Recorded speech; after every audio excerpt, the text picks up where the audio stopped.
Oh, you ready? Oh, she's ready. Good evening. Welcome to the December 9th, 2024 West Clermont School Board. Mr. Romano, will you please take roll? Mr. Patton. Present. Mr. Rudy. Present. Mr. Chumley. Present. Ms. Sanborn. Present. Mrs. Spencer. Present. All present. Thank you. Will you please join me with the Pledge of Allegiance to the flag? Pledge of allegiance to the flag of the United States of America and to the republic for which it stands, one nation, under God, indivisible, with liberty and justice for all.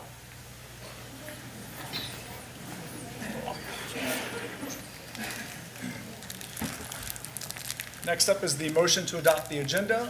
Would someone like to make a motion? So moved. Thank you, Mr. Rudy. Is there a second? Second. Thank you, Mr. Chumley. Is there any discussion?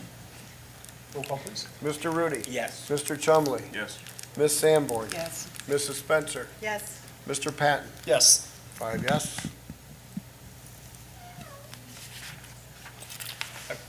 Okay, for item 4.01, we are going to kick off with a video. This is the first in a series, and this is with Mr. Parise making all the magic happen.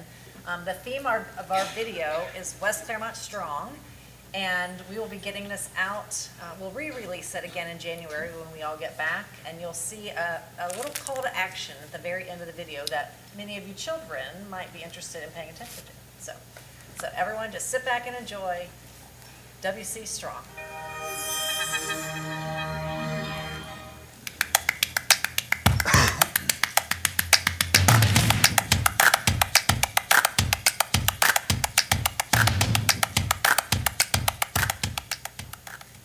If you look behind me, here we are. Here's our student body. Here's our community. We're a diverse group of learners, a group that is resilient, a group of hardworking people make up our community. West Clermont School District presents West Clermont Strong! Stories of West Clermont and our community!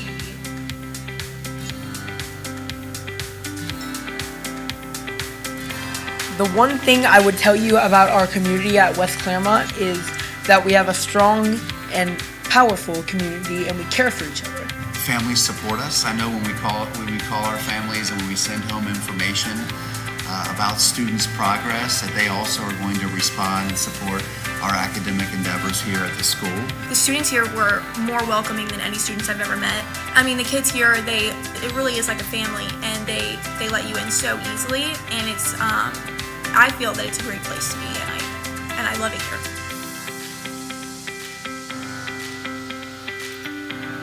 I've been working hard. I want to own a Chick-fil-A one day. And you work for Chick-fil-A? Yes, marketing director, assistant director. I've been team member since 2019, and then also to now current as a director. They had strong leadership in West Clermont High School, and then also at my Chick-fil-A now. They prepared me through leadership-wise. They brought me career opportunities as I worked in my sophomore, my junior, and my senior year. They gave me multiple career opportunities. Really, for me, it is the vital aspect of the ability for the community to wrap around our schools, the various stakeholders to contribute their gifts and talents, and also resources through nonprofits and or our businesses that provide our students opportunities that they would not have otherwise. I went to a group of teachers and told them we need to revamp math curriculum. And they were 5 strong teachers, and I asked them to take on this challenge. And not only did they take on the challenge, but they won a National Pacesetter Award from Making Schools Work for their value added for the amount of growth they showed with their students. And they did it through an innovative approach to where students are taking ownership of their learning, they're communicating, they're collaborating, they're working together, and they're pushing the envelope. I feel like I'm prepared for anything just because of the education that I'm giving now. We just talk about it a lot in school. That's the main thing we talk about, that they're like, don't settle down for one thing, you're going to change your mind all over. And I feel like no matter what path I'm given, I can talk to anybody and I can do anything I can really to make sure that I do thrive in that. She's going to be our next president. That's perseverance in the community or athletics or anything that involves anything in your life. In West Clermont as a district, we kind of want to be all encompassing, right? We want to conquer every single thing that happens in our lives. West Clermont strong! I think this is a story that every single student at West Clermont, between the students, the staff, the community, needs to understand. It's just how far the district has come. It's really resilience against all obstacles. That's what I think about when I hear West Clermont strong.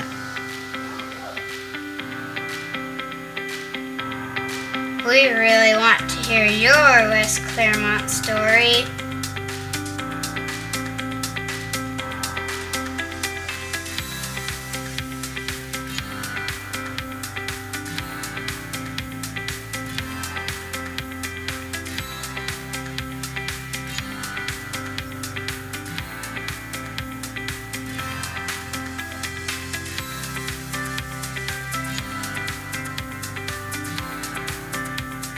You're not expected to read that fast, but there's some sound missing here. What they're saying is that we are going to be sending out an opportunity, a link for you in January to tell, We are West Clermont strong.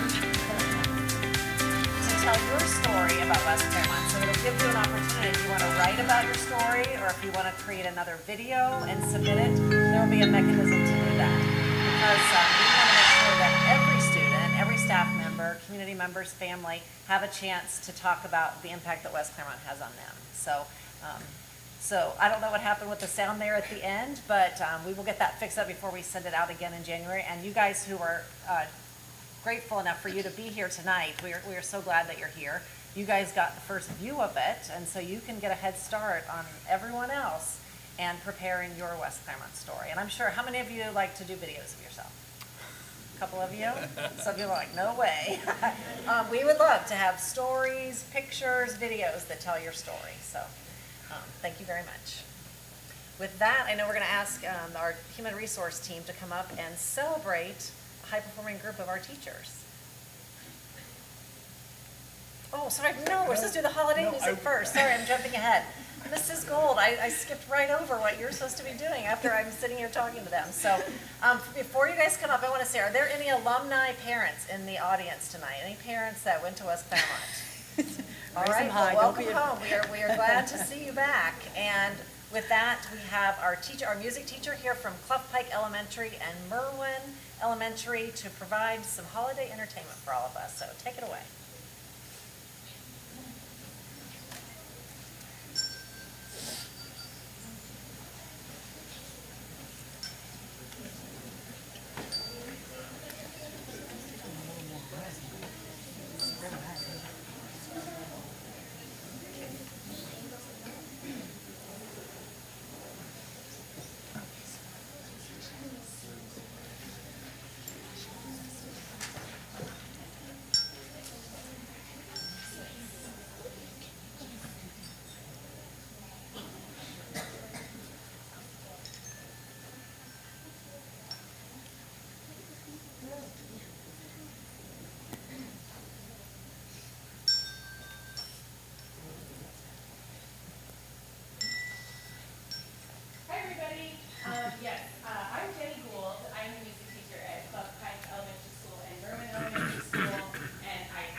These students are a mix of both schools, but they are in 4th and 5th grade. We have 4th graders from Clough Pike and 5th graders from Merwin, and they have prepared a song called Jingle Jive, which is kind of a jazzed up version of Jingle Bells for you. We hope that you enjoy it.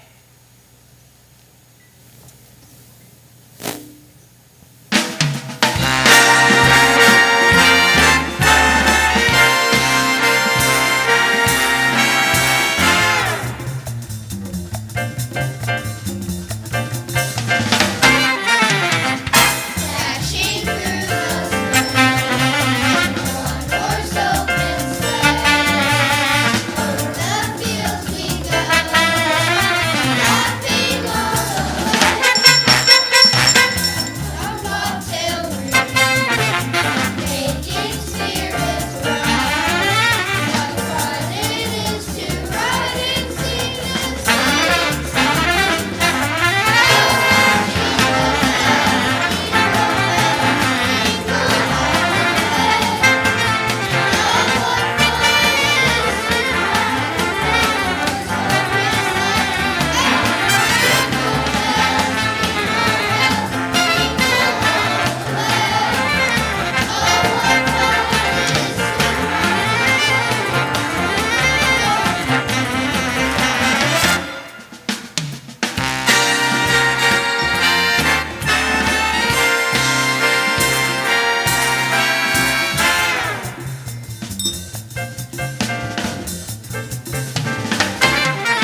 I want to introduce you to somebody. I'm going to embarrass them a little bit, but in a few short years, you're going to be headed, or even for next year, you are going to be headed off to the middle school. So tonight, we have in the audience who your future principal is. So I want you to meet Mr. Calgren, right there in the middle of the room. So I know you'll be very impressed.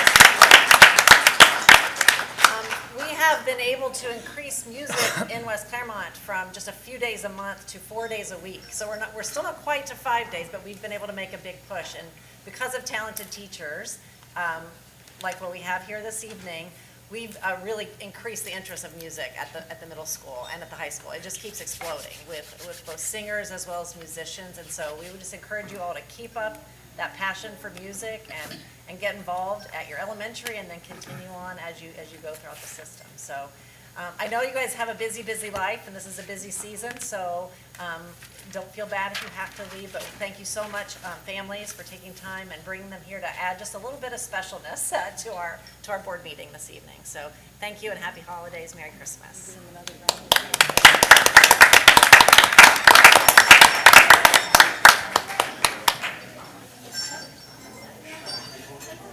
Well, that was what was coming to.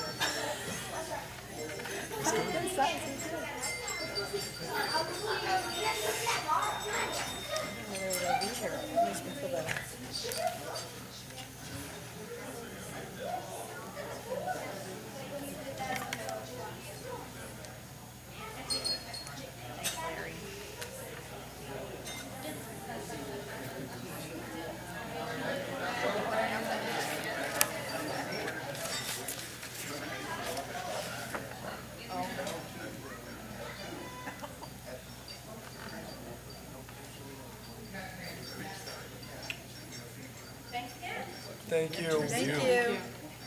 Thank you very much. Okay, now it's time to celebrate our teachers. Sorry about that. Thank you. I know you were looking at me like, no, Yeah, no. not my turn, not my turn. Thank you. Well, glad to be in front of you today, and Mr. Potabom, the principal at the high school, already sort of tipped his hat a little bit in the video about who we're recognizing today. We have two of them in the audience, and when I call your name, please come up. West Clermont High School Algebra 1 team is a model for all of our teams in the district. Collaboration is at the heart of everything they do. You'll find them either planning lessons together, analyzing the results through their data, and collecting how and discussing how they're going to help every single student learn the content. All of their team efforts have produced amazing student results on state tests and achievement and growth. They live by what we call the West Clermont District's belief that every student can learn and grow. So the members, I'm going to introduce the two that are here today, and then the other ones that unfortunately we're not able to make it tonight. So if Samantha Bessie could come up, and Sarah Schwartz. Go ahead and say all their names, Okay. too. We also have Sarah Cook, Abigail Knoll, Kelsey Kelly, and Claire Smalley. And we'll do a picture and then bring them up to shake the board members' hands since we have free space tonight. We're not stuck down there.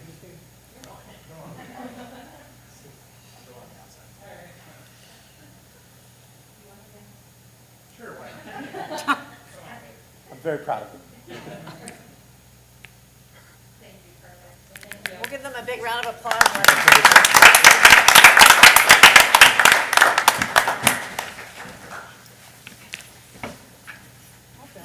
Thank you.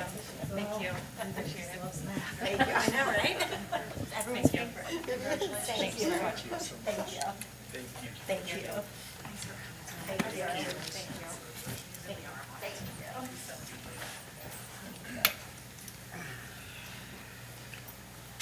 Do you have any parting words, or you just want to go home? Okay, all right, we just want to make sure. Thank you both once again. Thank you.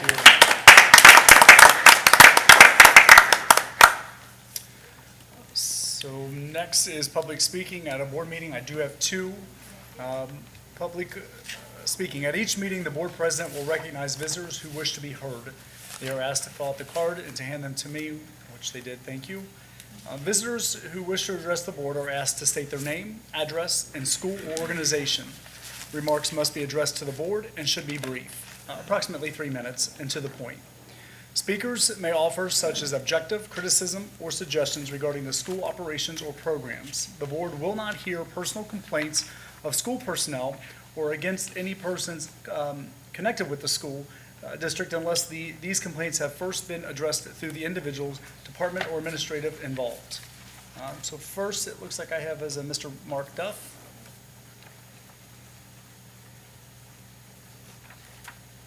Dan, do you have the timer? You do? Yes.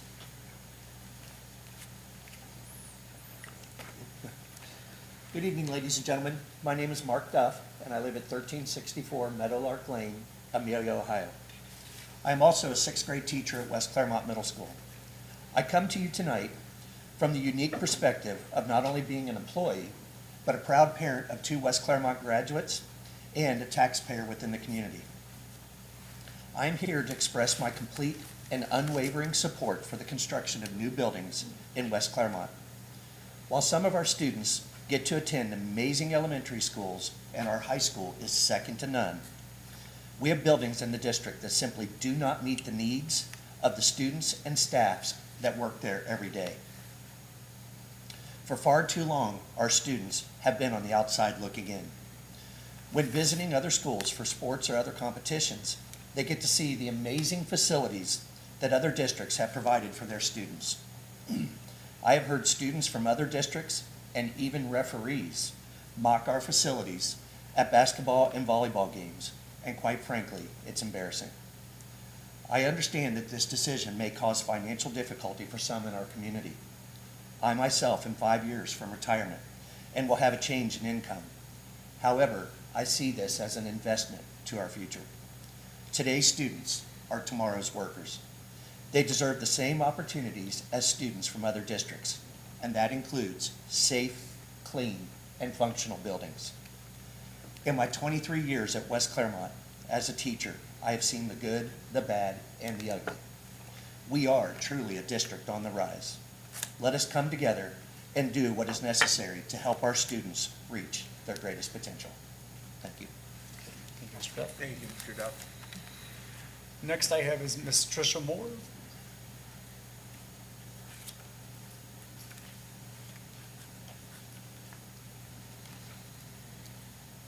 Good evening. My name is Tricia Moore, and I live at 21 Partridge Drive. I'm a 7th grade teacher at West Clermont Middle School. And ironically, I'm going to start with my West Clermont story. I'm a 1990 graduate of Amelia High School. My husband graduated from Amelia High School in 1989, and my oldest son, Curtis, was the last graduating class of Amelia High School in 2017.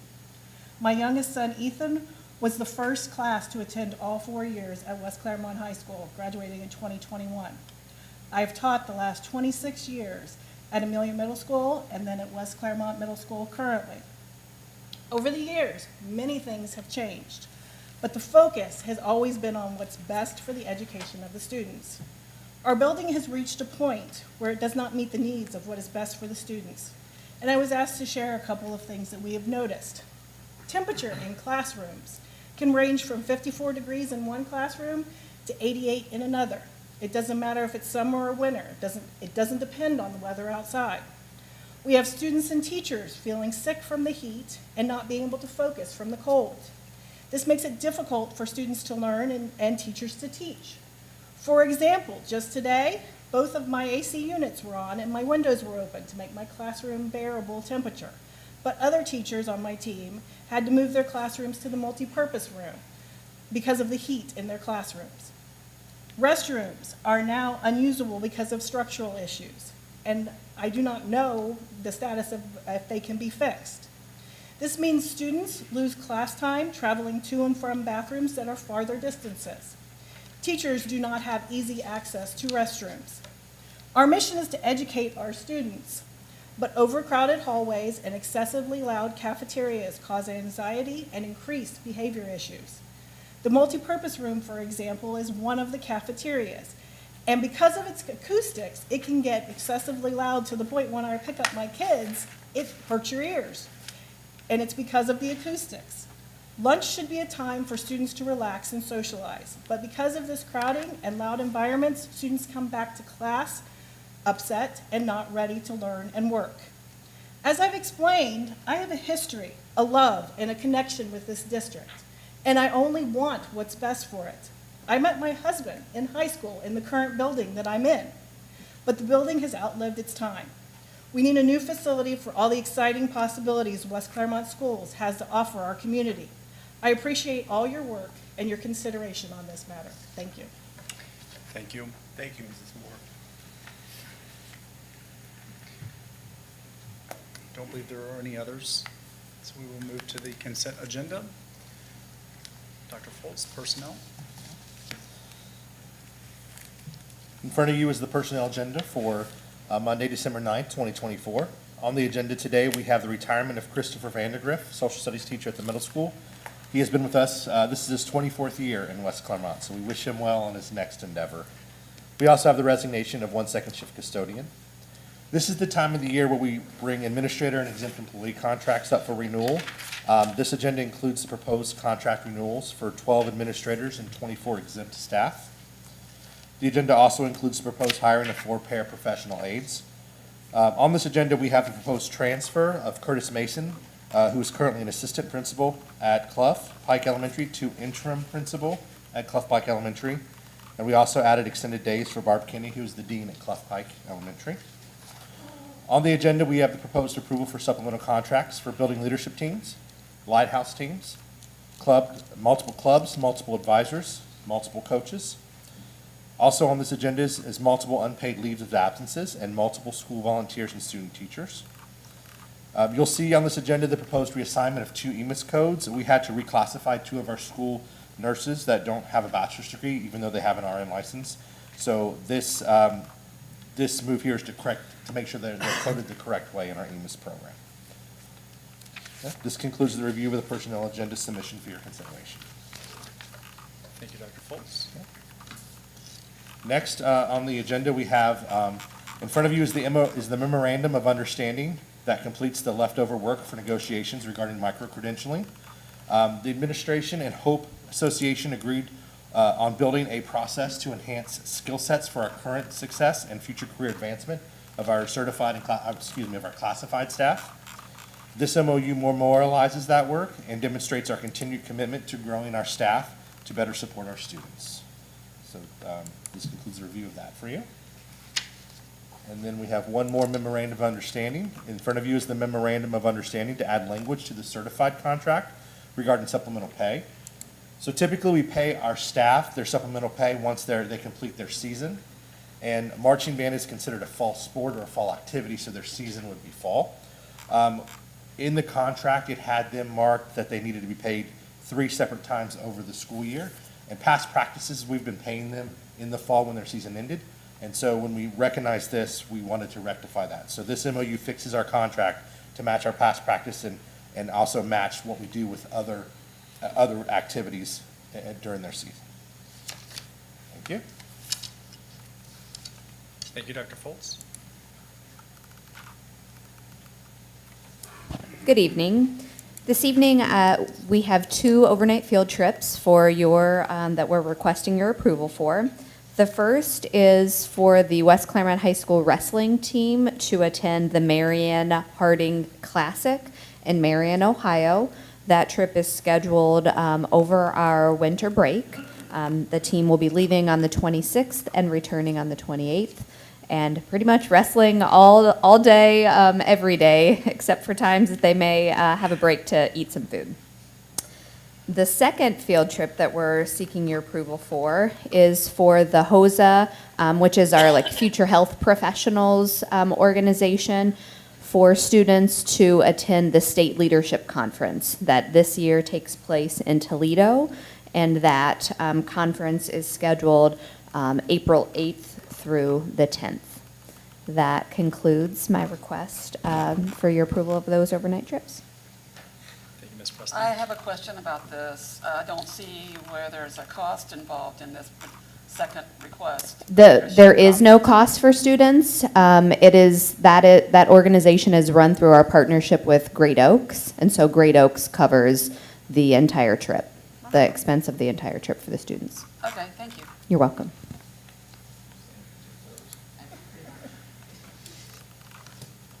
Mr. Gambart.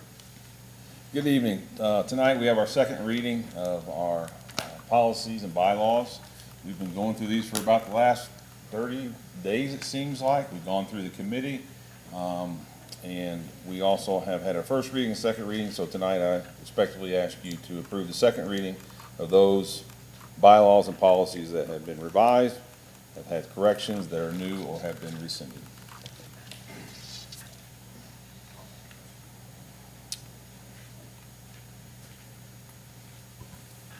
Okay, we have the memorandum of understanding with the Ohio Cyber Range Institute. This is for the district's ability to participate in state-sponsored cyber training, cyber awareness, and cyber safety mindfulness training for the entire staff. The state of Ohio provisioned some money in 2023 for this and contracted with UC to build out this training. Ms. Preston and I have been talking about how to work that into our professional development days over the coming year, but the IT department will start sooner. There's a whole IT track that will start in January, but the rest of the team we will look to see about working into our training for next year. Thank you. Item 8.08 are the list of donations for the month of November, and I will briefly read those. First, John and Karen Iozak donated $42.25 gift cards to Withamsville Tabasco Elementary for Thanksgiving meals for families. Jeff and Renee Madden donated 26 new yoga mats to Merwin Elementary for phys ed classes and yoga club. Poochie's Place donated $150 towards a food purchase for the Veterans Day celebration at West Clermont High School. Big B donated coffee and supplies for the Veterans Day celebration at the high school. The following donated items for West Clermont High School mock trial. Trevavon and Klingensmith LLC donated $1,500. Longhorn Steakhouse donated salad and dressing for 50 people. Sam's Club Eastgate donated $50 gift card for food and drinks for participants and volunteers. Target Milford donated various food items for participants and volunteers. Allison Taylor State Farm donated 15 cases of water for the December 8th competition. Big B Coffee, Amelia donated coffee, cups, and condiments for volunteer judges in the December competition. The following made donations to the West Clermont High School Student Council Food Drive. The House of Plastic donated goods for raffle baskets. West Clermont Athletics donated a family pass. Charles and Jennifer Burgess donated $100. Rick and Lisa McMullen donated $25. The VFW Post 9630 donated $200 and canned goods. Lintech Electronics donated $1,000. Julie Shee donated freeze-dried snacks and candy. And the West Clermont Spirit Shop DECA donated 10 West Clermont shirts. So it's a request that those donations be approved for the month of November. Item 8.09 is a motion to approve and authorize the superintendent and treasurer to negotiate and execute contracts as presented. Again, these are based off of either the dollar amount or the term if it's more than 1 year. We have one, and that is for Broadcom or Net in the amount of $27,105, and that is for a 5-year period. Item 8.10 is a request for approval of purpose and budget statements for this school year. We have a request from the high school marching band for a revision. Item 8.11 is the financial statements, bills paid lists, and investments for the month of November. And it is request that the board approve these documents for the month ending November 30th, 2024. So, yes. I have a question about 8.09, the contract. What is this Broadcom or Net? What is that? I'm not understanding what that is for. I know that looks like Mr. Priest is needing this, so it must have to do with underground wiring or something? No, actually, it's for our virtual server infrastructure. So all of the district's file servers are run off of a program called VMware. VMware was bought by Broadcom last year, and they've worked out an arrangement with the Management Council of the state to provide maintenance to, ongoing maintenance and support to school districts at a discounted rate, but it's a bundled offering that is a mandatory 5-year program. Okay. Thank you. So the request on the consent agenda is items 8.01 through 8.11. Thank you, Mr. Romano. You've heard the recommendation. Would someone like to make a motion? Thank you, Mr. Rudy. Is there a second? Second. Thank you, Ms. Spencer. Is there any other discussion? Okay. Roll call, please. Mr. Rudy. Yes. Mrs. Spencer. Yes. Mr. Patton. Yes. Mr. Chumley. Yes. Ms. Sanborn. Yes. 5 yes. Thank you. You guys are moving quickly tonight. Look at that. We decided when we were planning the agenda this week, Mr. Rudy and Mr. Patton and I and Mr. Romano, to modify the agenda. We've had a very aggressive, fast-paced meeting plan with the board, focused on facilities since August, and we were supposed to bring forward we got the presentation up. We were supposed to bring forward a resolution to proceed tonight. And we just felt it was important to take a pause, take a moment, and spend more time talking about the timing of this, because that's really what's come into question as we've progressed over these last couple meetings. And for all of us to have some discussion about that and to better understand the big impact of what's the consequences of acting, what's the consequences of not acting, so that we go into this fully aware of the impacts of our decision. So we've modified the decision tonight and to bring the resolution to proceed forward, and we're going to bring it back to the board in the new year in January. That'll still allow us, if it's to go through, to be able to meet the filing deadlines with the auditor's office and the Department of Taxation. So we're not compromising anything. I built in some buffer time here, but we're going to pause tonight and have a robust discussion about what's on your mind. I know you've been. A lot of information has been presented to you, but this will be really the night to be able to process it all and talk about it together. Now, my team out here is going to be jumping up at the mic every now and then, so I don't know if you guys want to move your seats up or what you want to do. No, whatever you're comfortable with, but I'll kick it off. And what I want to just remind everybody here in the beginning is that we've been in this process of engagement and working with our community to build the future of West Clermont since February of 21. It feels like a lifetime ago. But we've settled on the 5 challenges of the district, knowing that facilities is one of those key challenges. In early February of last year, this board voted on what your aspirational vision is for the school district. And we kind of memorialized that in your statements and continue to work very hard through our strategic planning and engagement process to align the Blazing New Trail strategic plan to those visions, so that we can make sure that every step we are taking, every move we are making would help realize the West Clermont that you guys envision and that you want to see. So we voted in May for a 2030 strategic plan. And one of the things that I think has been challenging over the course of the last year is that not only have we focused on a strategic plan, we've been in this facility planning process at the same time. So this is one of those moments where we are eating the elephant almost every single meeting. We're taking it all in, looking at the big picture, understanding how all the parts and pieces go together. And it's very, very overwhelming. I've been very proud of you all for hanging with us, absorbing a lot of information, attending a lot of community events, and looking at data. It's a lot, because we're not only looking at the educational direction, which is the most important thing that we're doing. We're looking, okay, well, what does this do to finances? How is the enrollment impacting us? How is facilities going to play a role? And in the chair that we all sit in up here on this area here, we have to be responsible for thinking about all those things. It would be so nice to be able to just take a bite of one and just work it through.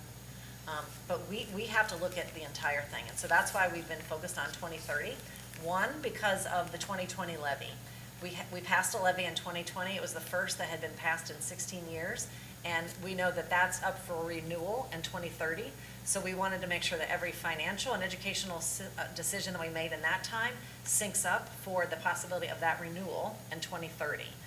So in the master facility plan, what we were really after here is having within this 3 years, having a master facility plan and a transportation plan that addresses the start time of the middle school and creates an opportunity to bring Merwin Elementary, Holly Hill Elementary, and West Clermont Middle School to the standard that the rest of the students in the school district kind of live up with too.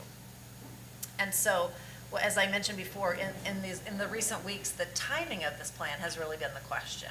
And so what you're going to find, and you're going to hear a lot of passion tonight from the team, because we've been so dedicated to researching and uncovering and discovering, like, what is the very best solution? What's the most cost-effective? What's the most long-term enduring plan that we could come up with? And we've really felt the support of the board and the community all through this process. I will say, it's not that everybody agrees about everything at the same time, but usually when you're bringing a master facilities plan forward, like we brought forward, and people don't agree with it, usually boardrooms are lined with people. When you have things like town halls, the rooms are lined with people in opposition. My inbox is filled to the brim.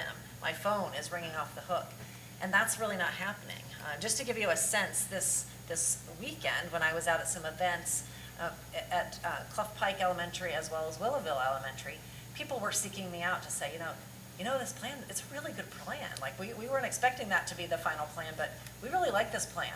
Now there's always the worry about, will people pass it? Well, will it be passed? And that's always an anxious moment for parents. But parents went out of their way to say things like to me, like, we know you're working really hard to bring every school up to a high level. And don't give up. We know it's hard work, but just, we appreciate what you're doing and staying after it. And that was without soliciting those kinds of comments. That's what people were saying to me up and down the events that I attended. And so I feel if the community was really, really against this plan, we would hear it and know about it. Your inbox would also be flooded, and that's not what we're seeing. So we're here in a moment where we believe that the alignment of the vision of the district that you have and our strategic plan and the facilities plan are all kind of syncing up in a really positive way, or we would feel something very differently right now.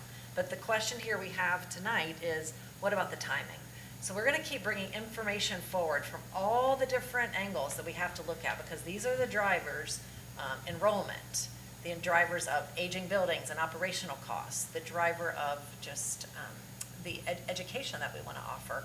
And we're going to sync all this up. So some of this most of this will feel like a repeat, but it'll be kind of a fast repeat of things that you've heard over the last couple months. And then we're going to open up at the end of our topics here, and to give you time to talk to each other, to ask additional questions, and just to clarify and cover every rock that we can. So first up, I want to take you back to this metaphor. We've been saying the West Clermont School District is like a Jeep, and that it's important for us and for a Jeep to be able to function and operate correctly, tires have to be aligned. And the alignment that we've been working on and the components we've been focusing on are modernizing our learning and our curriculum and our learning processes, technology, all of that, modernizing our learning environments. Those two things go hand in hand. Modernizing our workforce so that our faculty and staff are equipped with the skills and the knowledge that they need to ensure that all kids can receive Portrait of a Graduate outcomes, and modern family and community partnerships. It's been well established here that we can't really do anything without our parents and our community working together with us, and we just need to modernize those partnerships and support one another in addressing all the changes. And why do we have modern this, modern that? It's because our entire world has changed. Think about how you watch TV. Think about how you get groceries at the grocery store now. Think about how you pay for all of the goods that you pay for. Think about how you are shopping for holiday. Are you doing it from your couch, or are you actually in a store? Every aspect of American life has changed, and schools have been slow to keep up with those advancements. We know we're not turning back. This is the slowest change we'll ever be for the rest of our life. And so we've got to make sure that we accelerate, keep our foot on that gas, and continue to modernize the things most essential in education. And here's where our biggest problem is that everything that we need to modernize is highly affected by the modern learning environments that we do not have. The aging buildings, the fact that there is inequities across our school system, and that all students are not getting the same experience. Your address kind of determines the experience that you have here in West Clermont. And the reality is our middle school students are going to a building that is far inferior to what the high school students are getting to do. And so this is holding us back, and it negatively affects all of the three areas. So I'm going to ask David to come up and just refresh our memory here on the enrollment growth and the pace, because as a cabinet team planning, we are looking at this in detail, looking for every nook and cranny of this building and of the school district to have the space we need for our students. Okay, the slide you see before you, you saw this, it was in our last month's board presentations. If you're looking at the blue line represents all of our predicted growth. And so one of the things that I just wanted to bring back to your attention was the majority of our growth comes from increased dwellings, people moving into our districts and the dwellings that are being built. And you'll see that larger increase in the first 5 years and that steady growth after that. And when we're talking 5 to 10 years and you're seeing 1,300, 1,400, 1,500, 1,600 new students, there's a realization that we're going to run out of space. So looking at this projected growth, what does that do then now to the space that we have available? And you saw this slide as well last month. 15% of our capacity we have to use for specialized student programming, specials, support staff spaces. So we have to look at gen ed classrooms filling up to 85% of our capacity. And when we look at that, you can already tell by the chart in front of you, we're hitting red as early as next year, running out of space. Now, it isn't just red or not red. As we hit red, we can try things like building to building and certain movements, but as the years go on, it gets deeper. I wish we could shade a deeper and deeper and deeper and deeper red, where that we're just out of space. And although we can initially use some temporary workarounds, ultimately, within 2 to 3 years, we are going to be out of physical space to house any of our kids. Yeah, and the kind of things we do now are we try to, I don't manipulate, maybe isn't the right, but strategize the building to building transfers to create some movement. We have teachers who are on a cart, so art might be not in an art classroom, or music might not be in an art or in a music classroom. So there's some things that we can do there. Other things that we've brought forward that we'll have to continue to think about is full-day kindergarten. Full-day kindergarten is offered for free in our district for all buildings, for all students. And the state mandate is half-day kindergarten.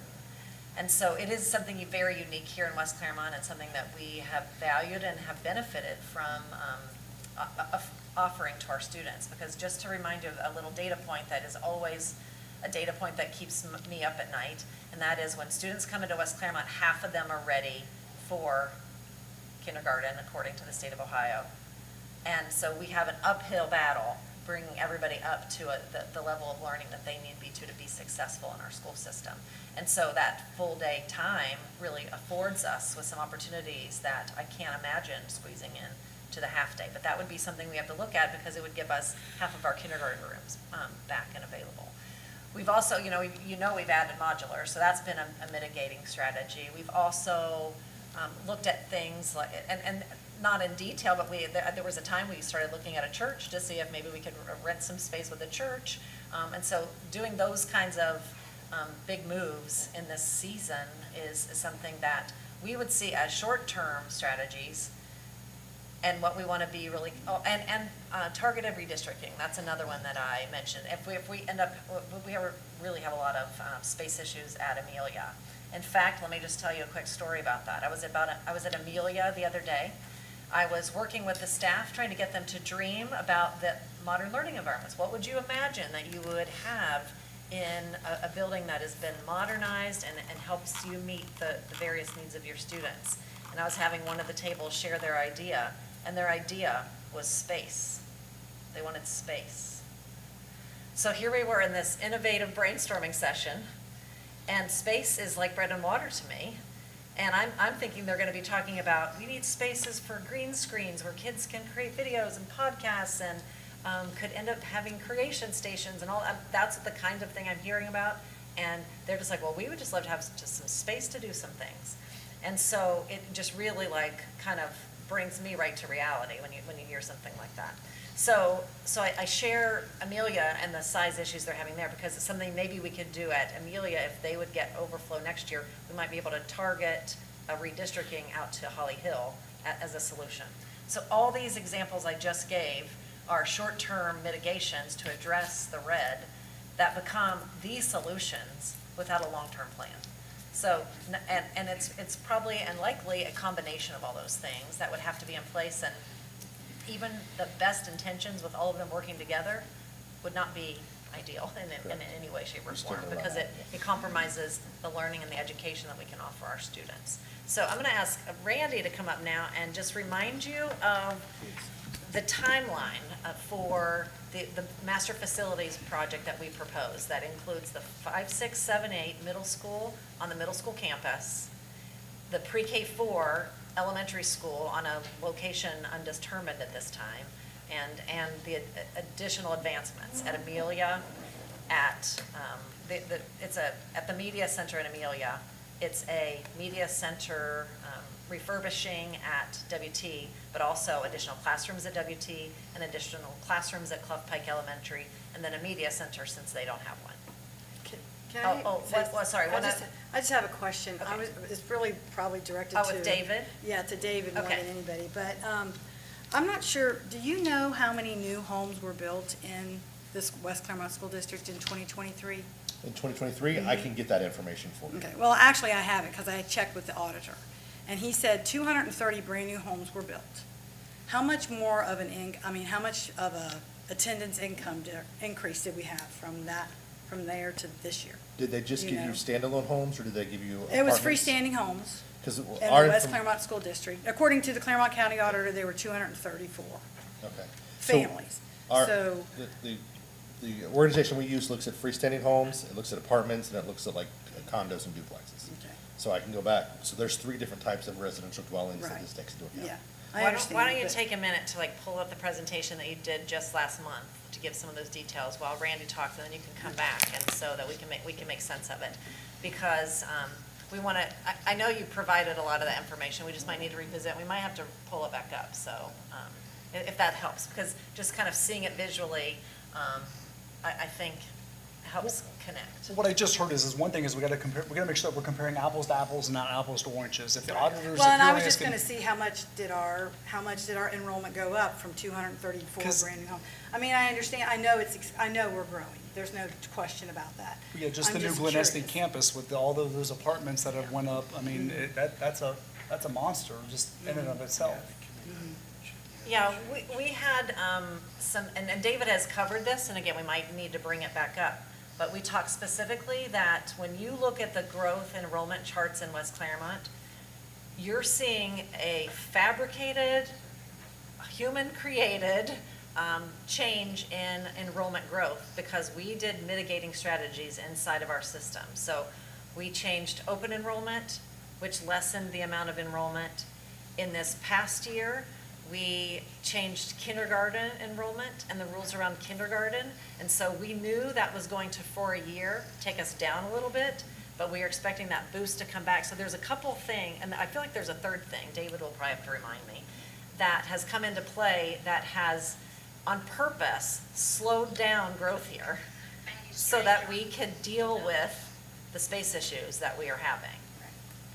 Well, I personally think some of it was the Ed Choice scholarship that also. Well, it is. A lot of the kids chose to go to private schools, which was whatever, it's fine. Yeah, and David We're struggling. shared all those numbers last time, and if we need to pull them up, but that's where, there are several factors impacting, not only the private school Ed Choice vouchers, people choosing to go to smaller environments, because that's what you see is some of our students here in West Clermont choosing smaller Clermont County schools as a pattern.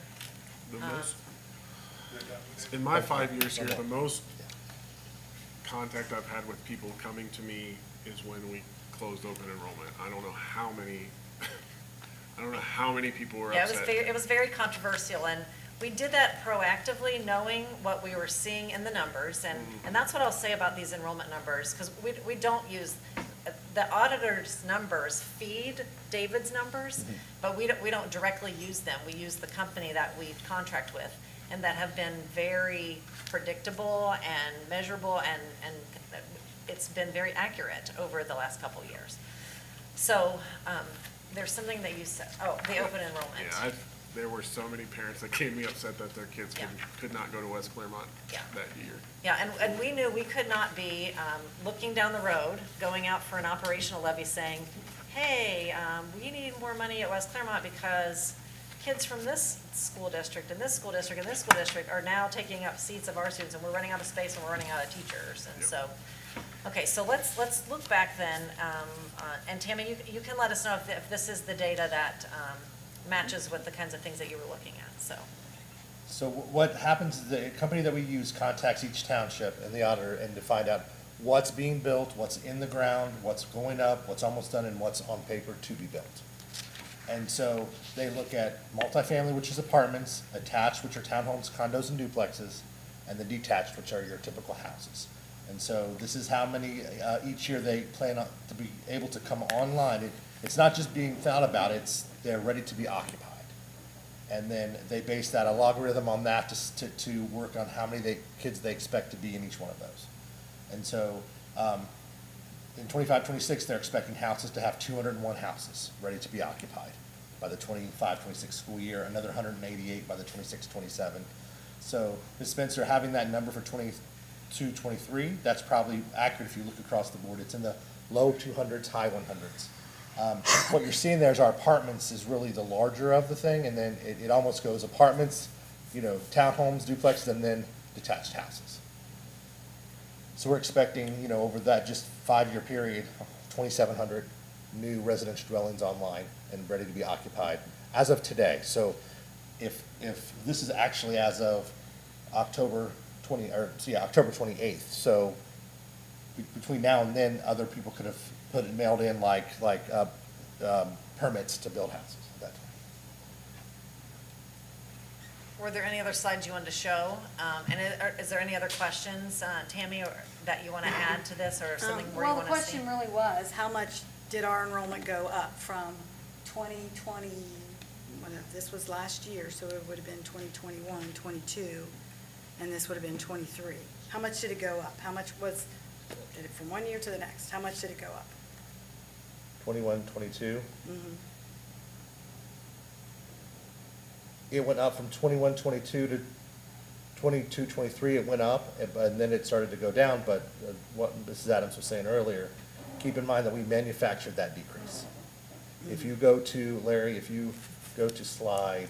Well, I know what you're saying, because you changed the dates, and I understand. Yeah, we changed open enrollment, we changed the dates with kindergarten, and there's a third thing. What's the other thing? Open enrollment, kindergarten, and what was it?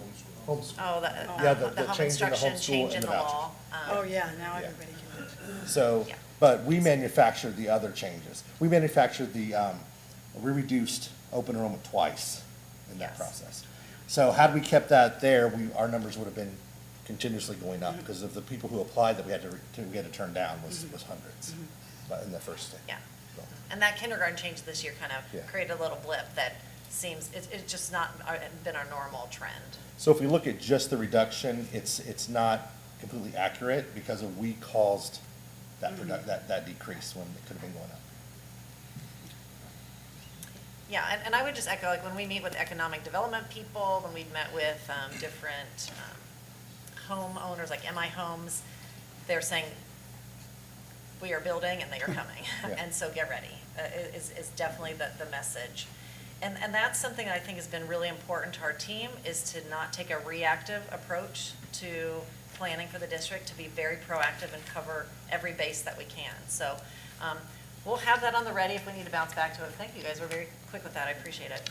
Let's move on then to Randy sharing the timeline for the building. And I think where I got cut off, there's 3 other things that are a part of this plan, and it is an updated technology infrastructure, targeted furniture, as well as safety and security updates across the entire school system. So in our plan, there is something for everybody. Yeah. So what we have design build timeline, and this is something that we have worked through with our architect firm, SHP, Frank, here tonight. Thank you, Frank. So one of the things that, looking at this in 2024 is a lot different than what it was in 2017.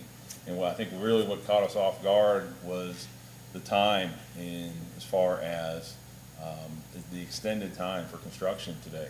In today's world, it's taken a little bit longer for construction. And so when we started to look at that, there are a couple factors that when we looked at this was the time frame as well as the increased costs will continually go up year after year after year, the longer that we go down the road. So I think when we looked at this time frame, what we liked about this, and obviously we want to give a lot of credit to our CAT team that helped us develop the master facility plan, and we obviously made some modifications, as Mrs. Adams said, to the CAT plan for our modified CAT plan, which I think would help with some of the things that Dr. found out with the increased enrollment as we move forward. And we're going to see a slide on how many modules we would need if we do not have a construction project. But when you look at this construction project, people always ask, who's it going to affect, when's it going to be completed, and when can we move in? So what this timeline does for us, typically the design is about 12 to 18 months, or 18 months is a recommendation.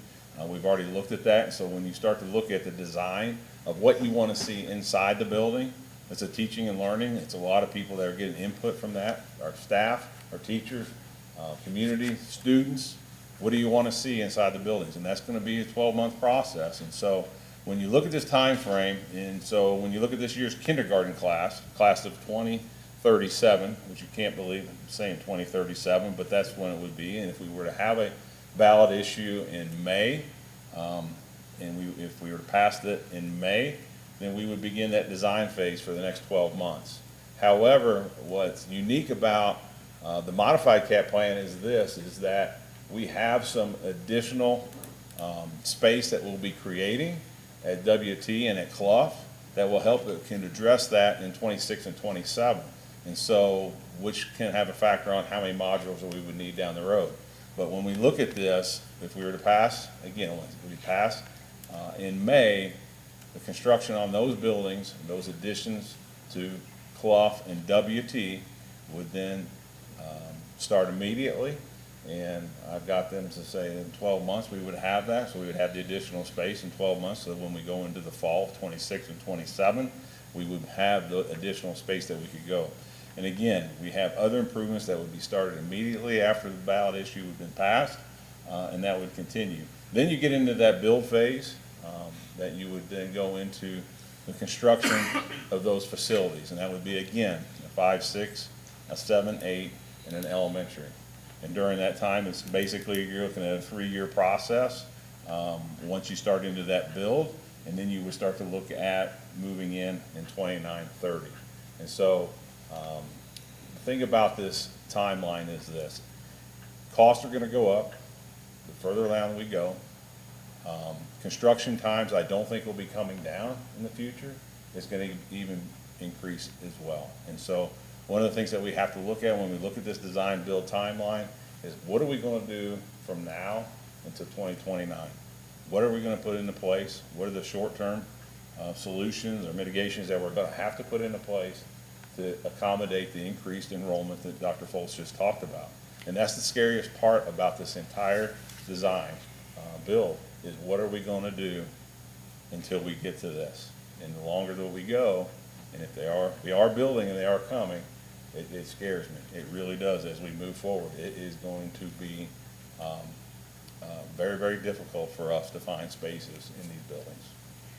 One of the reasons I think that we don't have a lot of voice against these plans is because of our efforts to engage our community and use feedback and data that was really shaped by what their interests were and what mattered to them most, and that these plans truly do solve the challenges. It's not just some creative idea. It is need-based, based on the challenges that we have. And I'm going to have Dan talk a little bit about the big picture with finances, because that's the same thing. We heard early on from our community that property tax alone would be a huge uphill battle and a challenge that people were not excited about. And so through listening to our community, looking at all the options, we came up with a pretty creative hybrid plan. And so I'm going to have Dan just take you to, he shared the 5-year forecast. These are just a couple bullets that succinctly tell you the financial picture of West Clermont. So, and maybe before I do that, I just want to dovetail off of what the superintendent said. And so I think also there is this unmentioned faith that when we really are entrusted with the public's money and we make good use of it. And if you look at the first bullet point, we spend in the bottom 17% of this state. It means 83% of the school districts, and 600 and some school districts, spend more money per pupil than we do.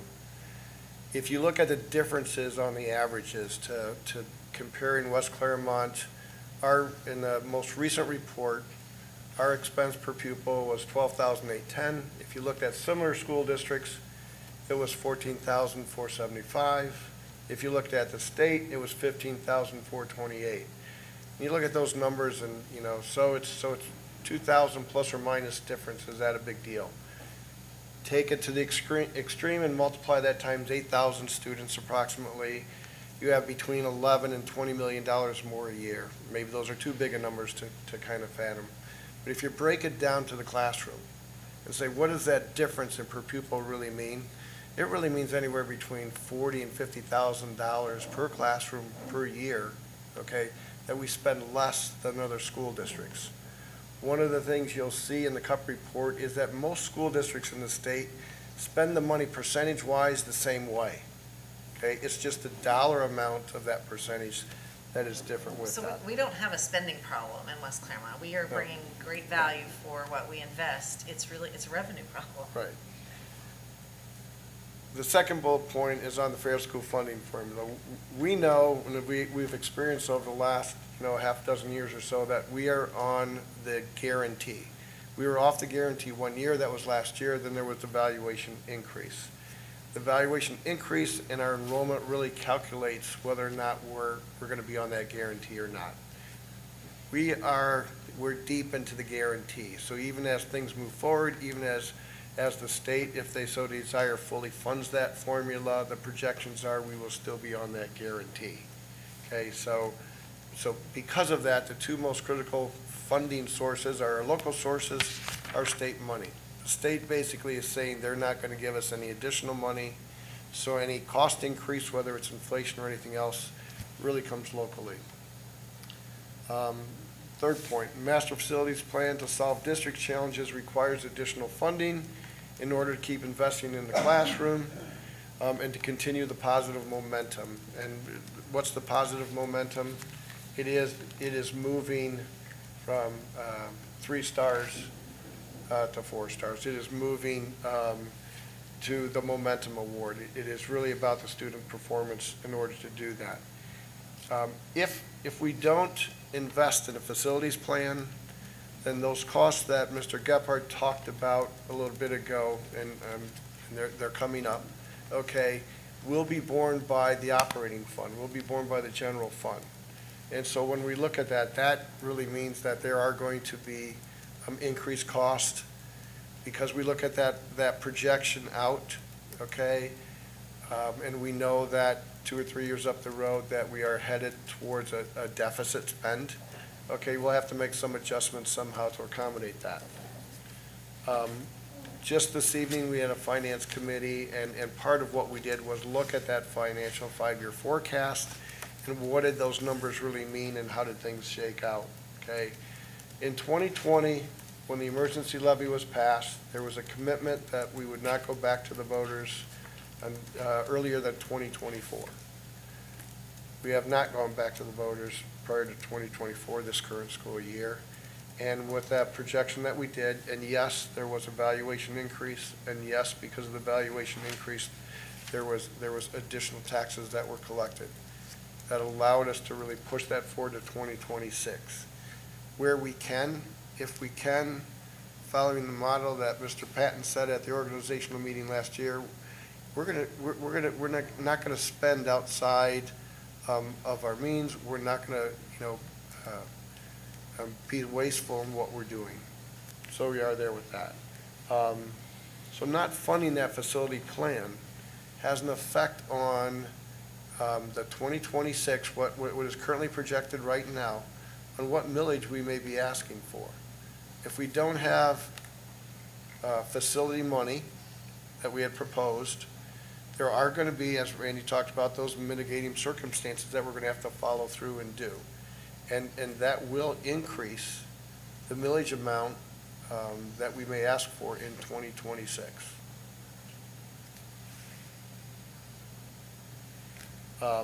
Then, I'll go on to the next slide, or question. Was there a question? No, you get the clicker. Oh, you're ready I'm to sorry, go. I Sorry, I thought thought he there was a had it. question. Sorry. Okay. All right. So I'm visual, so I needed to get this on a timeline here for you. We're looking at several different factors. So what I'm going to do is layer in the things that Mr. Gephardt and Dr. Fultz and Mr. Romano have talked about here. So it begins with this possible levy, which is what we've been talking about really for the past 18 months, to happen this May, according to the timeline that we've been on so far. And just a little note reminder that because of the partnership we have with the OFCC, that's the state share of the money for the bigger project, when you put an issue on the ballot, you have 16 months to bring the local share forward to the Ohio Facilities Commission. If you don't produce the local share portion, then you fall out of line. Your number is, and the position that we're in right now to be able to get that state portion is taken off the table. And so we've worked very hard to position ourselves to be able to have that state portion. That's not something that's just freely given or just a random gift to West Clermont. It's a process that the board has put in motion years ago now to be able to be in this position to get state funding to help us with at least a part of the plan. So there is some urgency there with that 16 months, so I just want to keep that in the back of your mind. We've been saying that we knew we were going to be able to stretch the 2020 levy past 24, but the timeline now is 26 for the operating levy. And it's always our intention that if we can expand it beyond 26, we would push that. But kind of depending on just circumstances in the district will determine if we'll be able to do that or not. So this shows you the need for a bond in 25, an operational levy in 26 as at the earliest, and then a 2020 levy renewal in the 2030 year. So this gives you kind of the financial look. When you start layering in the enrollment projections, you know that a big jump up in our enrollment is predicted here to happen in this next little window here. So that's why we're saying no matter what passes or what's to come with the master facilities plan, we're going to need to be having district level solutions. Obviously, we'll want to make the least expensive solutions and the ones that will make the most meaningful learning environment for our students. But there's kind of a short-term game that could become a long-term game, and then there's a long-term enduring plan. And so which one are we going to select? And then finally, you can see layered in yellow there, it tells you the timeline that new spaces will come on. And so you can see a direct correlation between enrollment going up and then spaces coming online. So spaces in the form of additional rooms at WT, additional rooms at Clough Pike Elementary. So instead of investing in a modular unit as a temporary fix, this gives us a long-term solution. Because David's already shared with you that he believes in the numbers that he sees now predicted for next year. We can make it work by increasing class size, having traveling teachers, maybe doing some targeted boundary changing, dealing with things through the building to building transfer to the best of his ability, that we can do that without huge investments in modulars in the next year.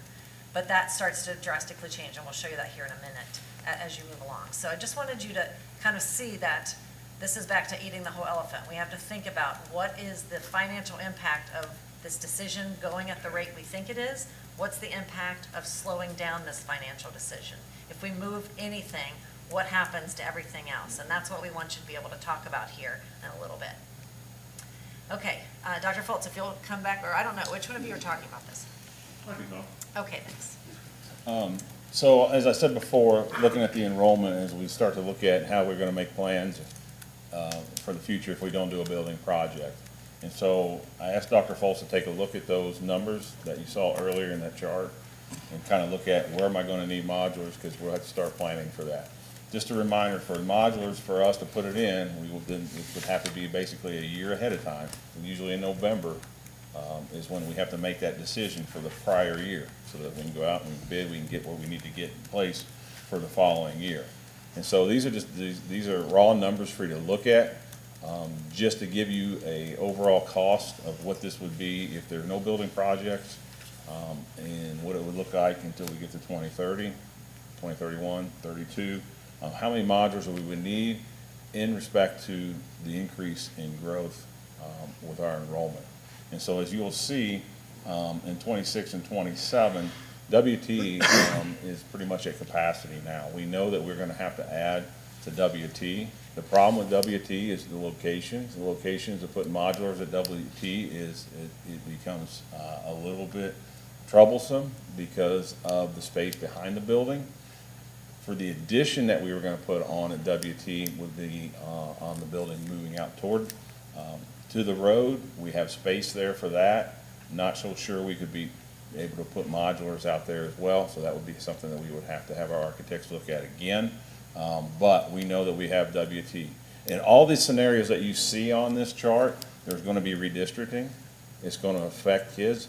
The only thing when we don't have to redistrict is when we look at moving maybe preschool to other buildings that may have capacity for them, as we have done. We've gone from 2 to 3 this year. If you remember, we've added Summerside this year. So preschool is not a large number. Remember, that's going to be 300 or less total, divided by half because it's a half a day. So that's not a lot of space, but it is creating space issues currently in our buildings right now. So that's really the only flexibility we have. When we start looking at putting modulars at $350 at today's cost, you got to look at an increased cost year by year by year on what that's going to be. And if I were to need to get 19 to 20 modulars today, you're looking at $7 million. And that is without any complications, from fire hydrants to things that we have permits and things that we've gone through in the past. Those are the things that we would be looking at as far as modulars go. One of the things when you look at modulars, when you talk to people, you take surveys, you say, well, we like this. Well, just talk to people that are in them. That's not what we're getting. That's not the feedback that we've gotten through our surveys on those that are in Merwin right now. It creates some logistics for our principal as well, for weather.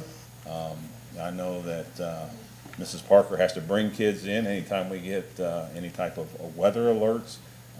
Create some things with rain, kids walking in the rain, you know that, you've seen that.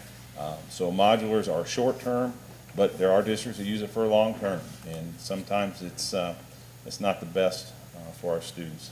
And so when you look at this and you look at, okay, when we look at the enrollment, how many modulars will we have and how much money do we want to put in modulars? Do we want that to be the face of our district, that we have these at each of our buildings? And that's what we're looking at right now. We have spaces at some of our buildings, most of our buildings, to put modulars in, but when you look at increased enrollments at Clough and WT, which are the two main areas, we do have room at Clough. There is green space available to put modulars there, but the sheer number of those could be above 5, 6, 7 of those, and that's not what we want. And I don't think that would be a good look for the district as we move forward. So those are the things when we look at modulars, not only the cost, but also the efficiency. So this is one of those, the Venn diagram of enrollment and facilities are like overlapping, clearly. And I think if I was relabeling the title of this, I think I would call it wait and see. Let's just wait and see. And let's have modulars be the solution. Like that's what this represents. And so what I want to make sure that is said, and because it's not seen in the numbers, is this idea of redistricting is not methodical, it's sporadic. Because with the numbers that Dr. Foltz had and the predictions and with the company that we use and what's worked for us over the years, the final number is usually very, very accurate. Exactly where those numbers fall, it might be a little bit more at Summerside this year and we were expecting it at Merwin, but actually happened at Summerside, or it might be a little bit Clough this year and we were thinking it was Amelia. The total number is usually pretty accurate. Where it actually falls is quite unpredictable. And it's just all about timing and construction and where people move And so I just want to make sure that this alone could be the wait and see plan. It could. Just know that there's vulnerabilities attached with this in sporadic redistricting because we are already at capacity at these places. I'll give an example today at Clough Pike Elementary. As we are having a very difficult day with staff and with the news that we have, we are working on our plans for tomorrow, and we are out of space to have a safe zone for students to go and staff to go. So we've had to move 2 different activities out of rooms and like kind of twist and make something work because there is not one space that an adult could go to for a grieving period. There's not one space where I could send a group of kids if they needed extra attention without shutting down other programs in the school. So it just kind of speaks to like we're already there. If something a little bit out of the ordinary happens, we're not ready for it. In the example I shared today. And that's what you don't see in the numbers that I just want to make sure is very, very clear. Okay, sorry, go ahead. Randy, I just have a question. That 24, 25, that Amelia 31, what does that 31 mean? Does that mean there's 31 more students, or I'm not sure what that, 31, 21, 18, what does that? It's the first column. It's the very first column. It It says says 24 it's classrooms. Oh, there's 31 classrooms. 31 Okay. classrooms. Gotcha. Yes, Okay. and so then as you go across, it shows like the total that you would need to add to accommodate the numbers that is in the predictive model from his enrollment. Total numbers. classrooms, Yeah. okay, and then. Yes. So it says Amelia 27, 28 would be 2, is that 2 modulas or just 2 classrooms? 2 modulars, which Two would be 4 modulars. classrooms. Which is 4 classrooms, okay. Okay, Yeah, and the hard part about when you do a classroom audit, you have to look into the factors of what are the needs of that particular building, what are the needs of the students. And so when you look at that, and so that's why we use that 85%, because we know that we have to accommodate those specialized programs.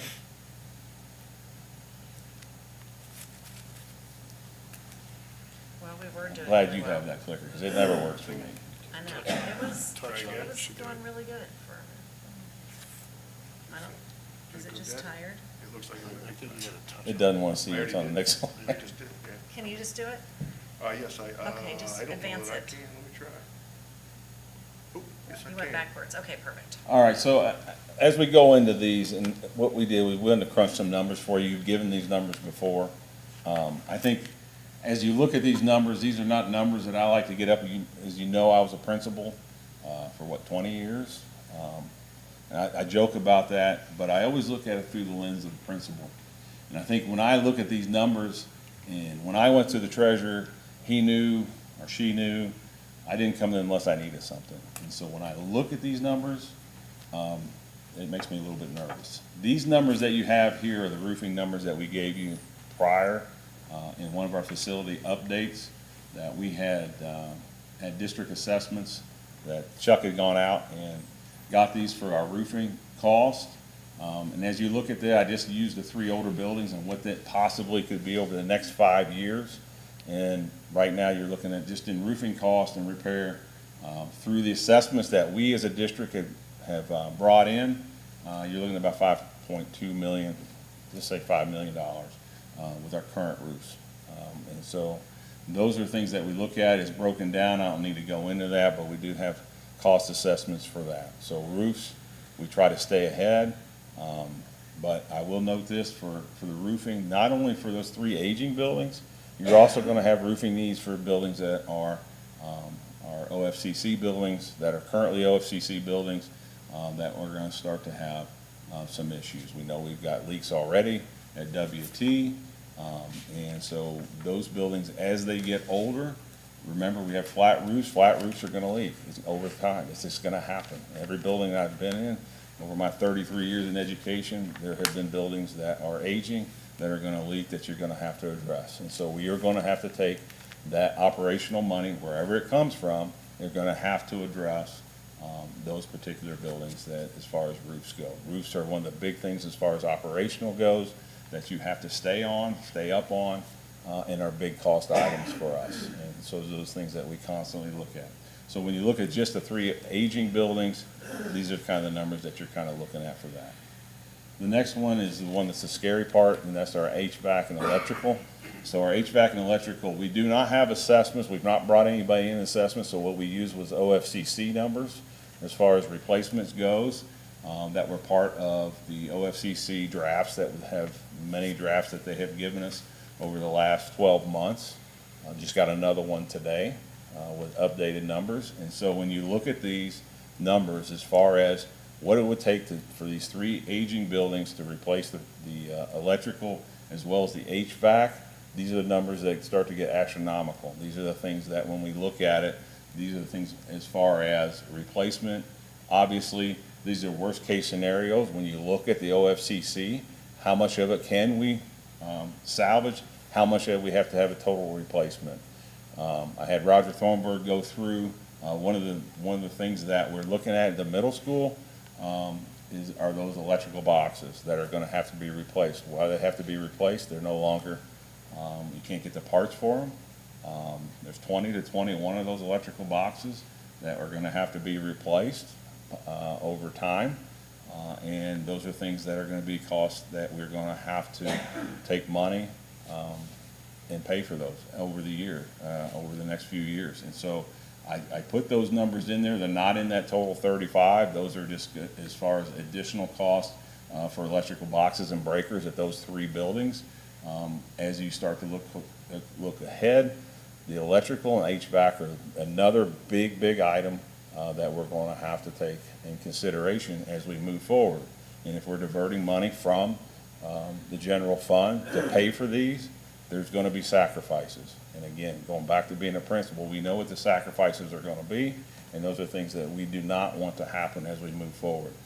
When you look at this number, when you look at $35 million, Dan doesn't have $35 million sitting under the desk that we're going to be able to pay for this. These are things that are going to have to be spread out over time, but eventually it's going to impact on what goes on in the classroom. It just is. And so that's the reality of the situation.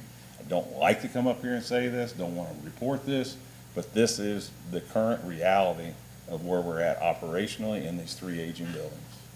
The next one is asphalt. Asphalt, another big ticket item that we have. As you know, middle school, the cost estimate is up there, probably above even 209 now. That's the past assessment. That's going to be a total redo. Merwin, we know we have issues at Merwin. If you can remember, as far as asphalt goes, there's no space at Merwin. There's no space for parking. When they have events, they have to go off-site. That is another detriment to that building. Traffic flow pattern there as well. But when you just look at asphalt and you look at parking, that is a problem. That is a problem at Merwin that we have to address. If we do not do a building project, we're going to have to look at what are we going to do to help Aaron as far as what the parking lot's going to be, and then Holly Hill as well. The other big one is the pictures are current pictures of windows at Holly Hill. If you remember going back into the modified cap plan, even though we say that we're not replacing Holly Hill, part of the plan was not initially to have a demo of Holly Hill. So if we do invest in windows at Holly Hill, we can repurpose that property down the road for other things that we might need as a district, and it could be there for some reason we had growth that was off the charts that we have to have space for. I mean, so we would obviously not do a demo on that particular building and repurpose that building. So would that be money thrown at bad? I don't believe so, because we, in our mind, with the board's approval, would probably continue with Holly Hill and not do a demo, and that would be a future decision on what we would do with that particular property. And so when you look at the windows, I can see nobody would want that on their house. Nobody would want that, and we know that that's an issue for Josh out at Holly Hill. So we know that we'd have to look at that. We put this in, I had Larry put together estimates for technology, because in the modified cap plan, remember, we did technology and safety throughout the entire district. And this is something that we know, as far as technology goes, that this is something that has to be addressed year in, year out, as far as upgrades, as far as things that we need to add, things that Larry needs as far as keeping us up to date as far as the technology goes. So I had him put together for the entire district on what that would look like over the next 5 years. Obviously, these are approximate. These are approximate. We know the numbers will probably go up as we go through this, but I wanted to give the board an idea of what we would have as far as technology goes and safety. And in safety, doesn't include SROs. We're not even talking about that. This is just the infrastructure on what we would do with technology and safety. So when you look at the particular buildings and those three older buildings from 1.8 to 650 to 765, and then you start to add in some of our other buildings or newer buildings with Clough, and then as we go to the next slide, Amelia, Willowville are all around the same, 650 to 700, just to maintain the current the networks, the current infrastructure that we have in those buildings. And then you get to the new high school that will be 13 years old, 12 to 13 years old, and you're looking at over $2 billion to continue with that particular project there. I think when you look at technology and safety, this does not include individual Chromebooks. This doesn't include those devices that students use. This is completely just the infrastructure of continuing what we're doing and staying up to date. And so when you look at that, you're looking at about 8.7, give or take a few million, right? It's just where we're at, and those are the costs that we have. And again, no additional funding, then these are things that are going to have to come from the general fund. As I'm sitting here now, I'm wondering what Tricia or Mark would say about where's your slide about the bathroom that still isn't open? Where's that slide, and when will that be fixed, and how much is that going to be? Yeah, so these are the things that when Chuck calls me, I usually say, Chuck, how much? Usually, how much? What are we looking at? How much are we talking? What is the safety? Where we got problems? And so when Chuck called me about the bathroom, about the cracks in the bathroom at the middle school, we immediately shut it down, brought the architects in. I think now we're at the point now where they're going to be coming in and removing cinder block and decorative block. It's not a load-bearing wall. It's not an exterior wall. It's a wall attached to an exterior wall, and it houses all the plumbing inside the wall. So the scary thing is it's significantly cracked in the boys' restroom and the girls' restroom. Not along grout lines, but cracked straight down through the crack, through the wall. So we had a structural engineer come out. So there's significant pressure coming from somewhere. The wall is actually not being forced down. It's being forced towards the room, to the right, and then to the left, and it's shearing the blocks off. So we shut it down. So Mark Hall and our maintenance guys are going to cut out several blocks that the engineer suggested we cut out so that they can look inside at the structure and see what exactly is going on inside the wall. But it's not safe to occupy those restrooms right now at all. so these are things that we deal with on a day-to-day basis, from boilers to walls to whatever we might have in some of these aging buildings. And I think that's the key point here, is that we are troubleshooting on a daily basis in these buildings. And we're going to be spending money on these buildings. And unfortunately, that's just kind of the reality that we're at right now. I don't want to be a downer, but I'm just giving you the facts. So to kind of get this conversation in summary form so that we can open up for your discussion with each other and to just let us know what's on your mind. We summarized everything in a why now. This is a list of key things. You know, as our team, we are always looking for the proactive solution. We're looking for root causes, and we're not looking for Band-Aids. We're looking for permanent solutions that are going to make the difference in kids' lives. And so for these reasons, we are saying now is the time, when you look at the big picture and all the impact of slowing this down, what it would do. So first, investing in an immediate lasting solution keeps the district on track for general funds remaining dedicated to classrooms and education. So this is directly to students and staff. The minute any of the things that we shared on the slides today have to become the funding priority, it has to take from somewhere, and the only somewhere left is the student and staff experience. The facility plan that we have addresses the enrollment growth, the aging buildings, challenges, and equity across the district. That's been well established and well supported by this board, and I would say throughout the community as well. In terms of onward and upward, and this is a catchphrase we've used, a brand that we've used over the last couple of years to express the investment in the COVID federal relief dollars. And we give a lot of credit to those investments where we put our money and the outcomes that we're receiving. And so this targeted investment in education in curriculum, programs, services, and people, things we would have never been able to do without the additional money. It's yielded strong return on investment for us. It's helped us increase academic achievement and overall success with our students. Without a long-term solution, these investments, what we've been able to spend our money on, which is in the classroom, changing educational outcomes, all that money, all those investments will put our current academic success at risk. And I just want to be very clear about that, because you can't improve outcomes in subject areas if you're not using updated materials, if you're not developing your staff, if you're not providing the technology they need to stay competitive. Without additional funds for facilities, in summary, our operational costs will be diverted from classrooms, and what we'll spend money on is expanding spaces, just like what we talked about, the wait and see plan, I'm calling it, with the modulars. We'll spend our money there, and we will continue to maintain the aging buildings. Without a long-term facilities plan, all those short-term mitigations we talked about before, increasing class size, consideration of moving to half-day kindergarten, traveling teachers, targeted redistricting, modular classrooms, leasing spaces, there are several things. A combination of these would become the long-term solutions for the district. We've talked earlier about timing mattering. OFCC does provide a state share of this project. That's not something that's here with us forever, so there is an urgency with that. And then finally, as I wrap up, why now? I feel like this has been such a badge of honor of this board and the school district over the course of the year as we've worked to transform the school district and change the culture, and that is that stakeholder voice really matters. We've spent at least the last 3 years engaging our community, elevating the voice of students, staff, and families and community so that everyone has a say in what's happening, that they get to choose what kind of school district and what kind of experience they want for their kids.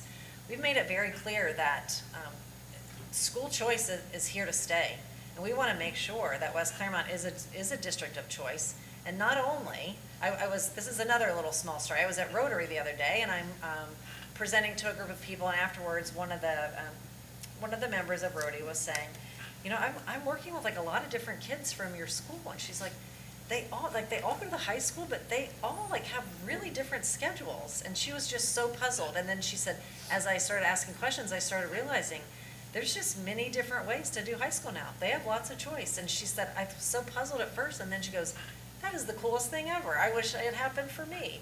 And so it's one of those things that providing that kind of choice, not just the choice to come to West Clermont, but choices inside of the school day is important. People want a voice in how their education goes. It's an important value of this community.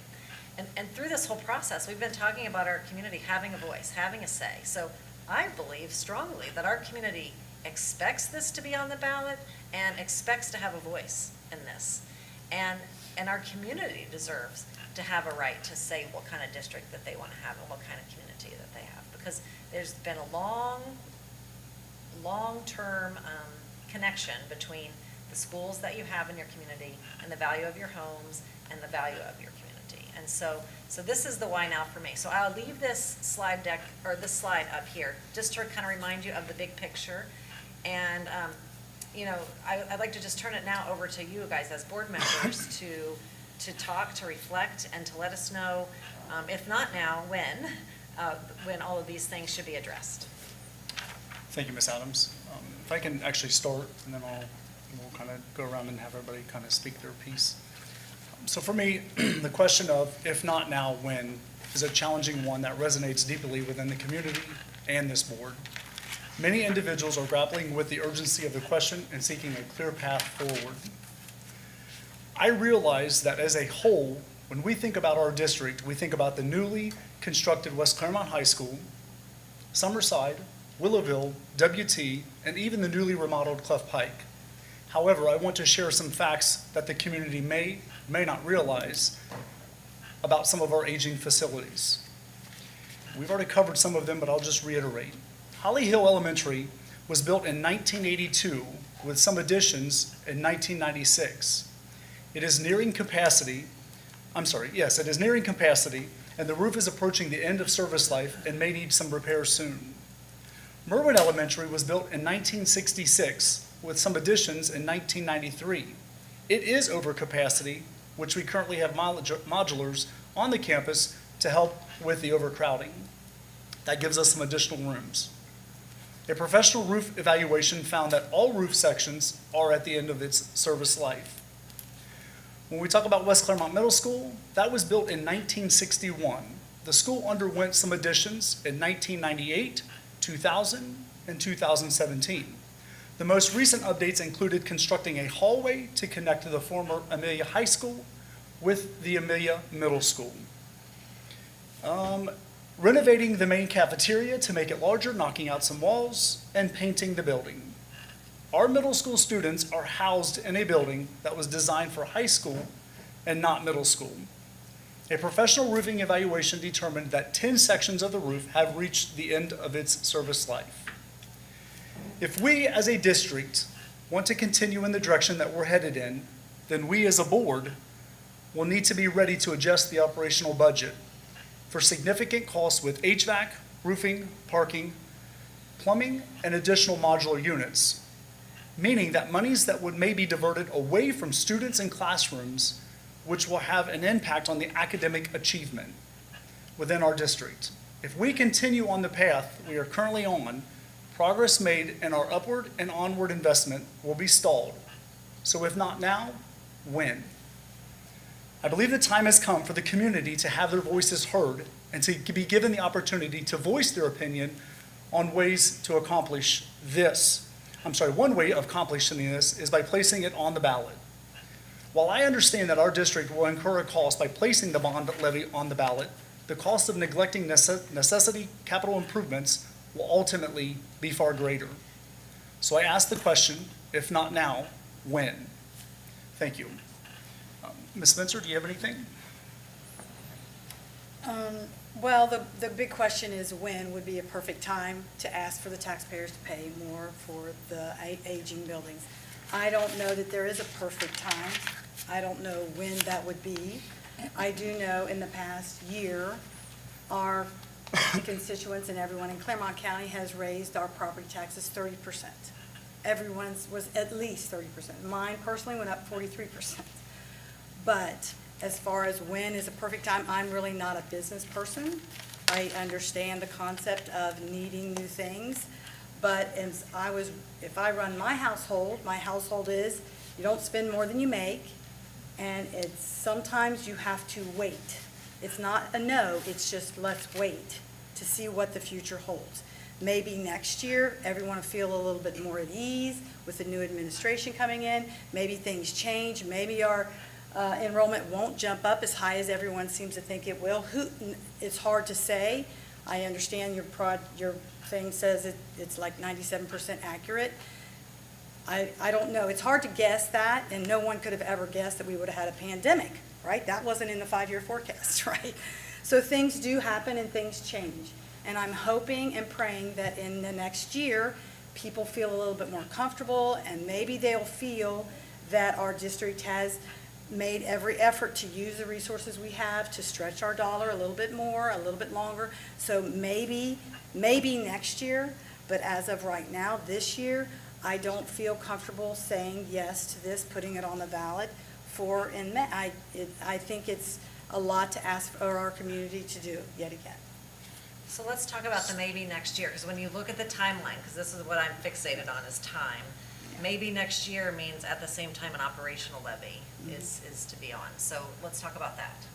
Well, whether we do the bond or not, we will have an operational levy. Is that correct? Correct. Right? Yes. So maybe we can combine it, and maybe people would feel a little bit more accurate. But to say that, I mean, the bond issue was supposed to be for building, but if we put the bond issue the way it is right now, it will be also used for operational. Is that correct? Bond is building. Okay. Bond is building. Okay. Everything about what we're talking about are Okay, buildings. so if we won't have to have an operational levy then in the 2026, if we pass the bond levy.